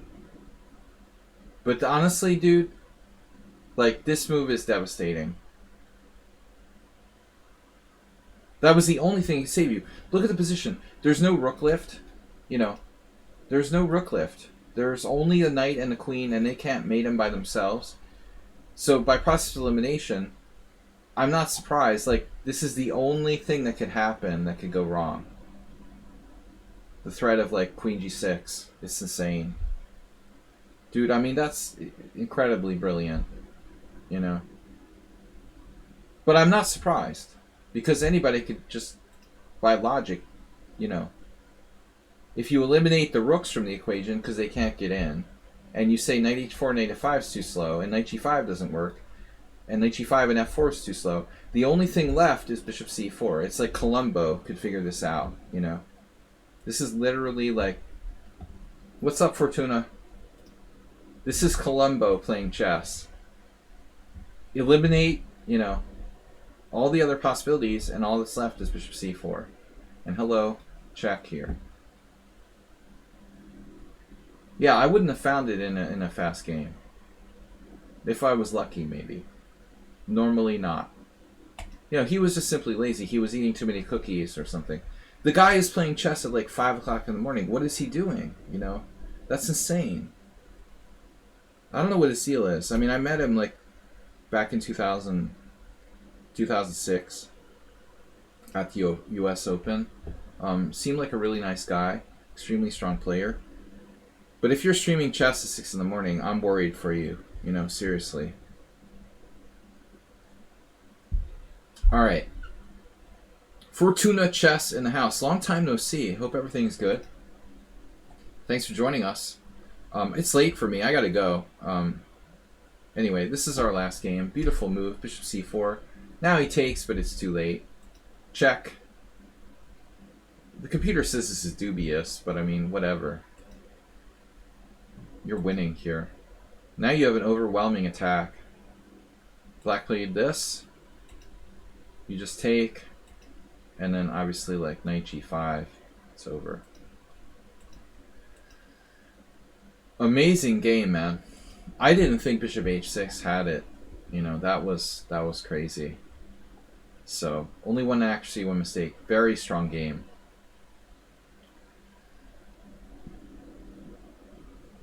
No, I mean, that's a surprise. I also wouldn't have seen bishop takes h6, but I think he did make one obvious mistake. He underestimated the position. I would have played bishop takes c3. You know, I'm not going to screw around there. All right, guys. Thanks, everybody. Thanks, Fortuna Chess, for joining us. I have to go.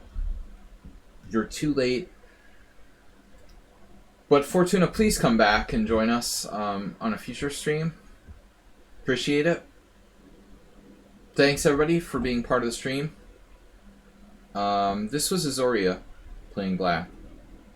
Some live game on his stream. Originally from Georgia, Grandmaster.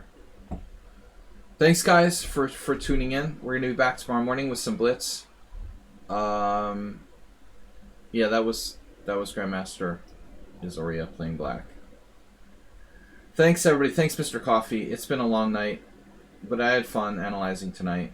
I enjoy it, and I appreciate your support, everybody. Move 11, and all those of you who did donate some subscriptions to the stream. Much appreciated. Very much so. See you tomorrow. Yeah. Take care, guys. Bye-bye.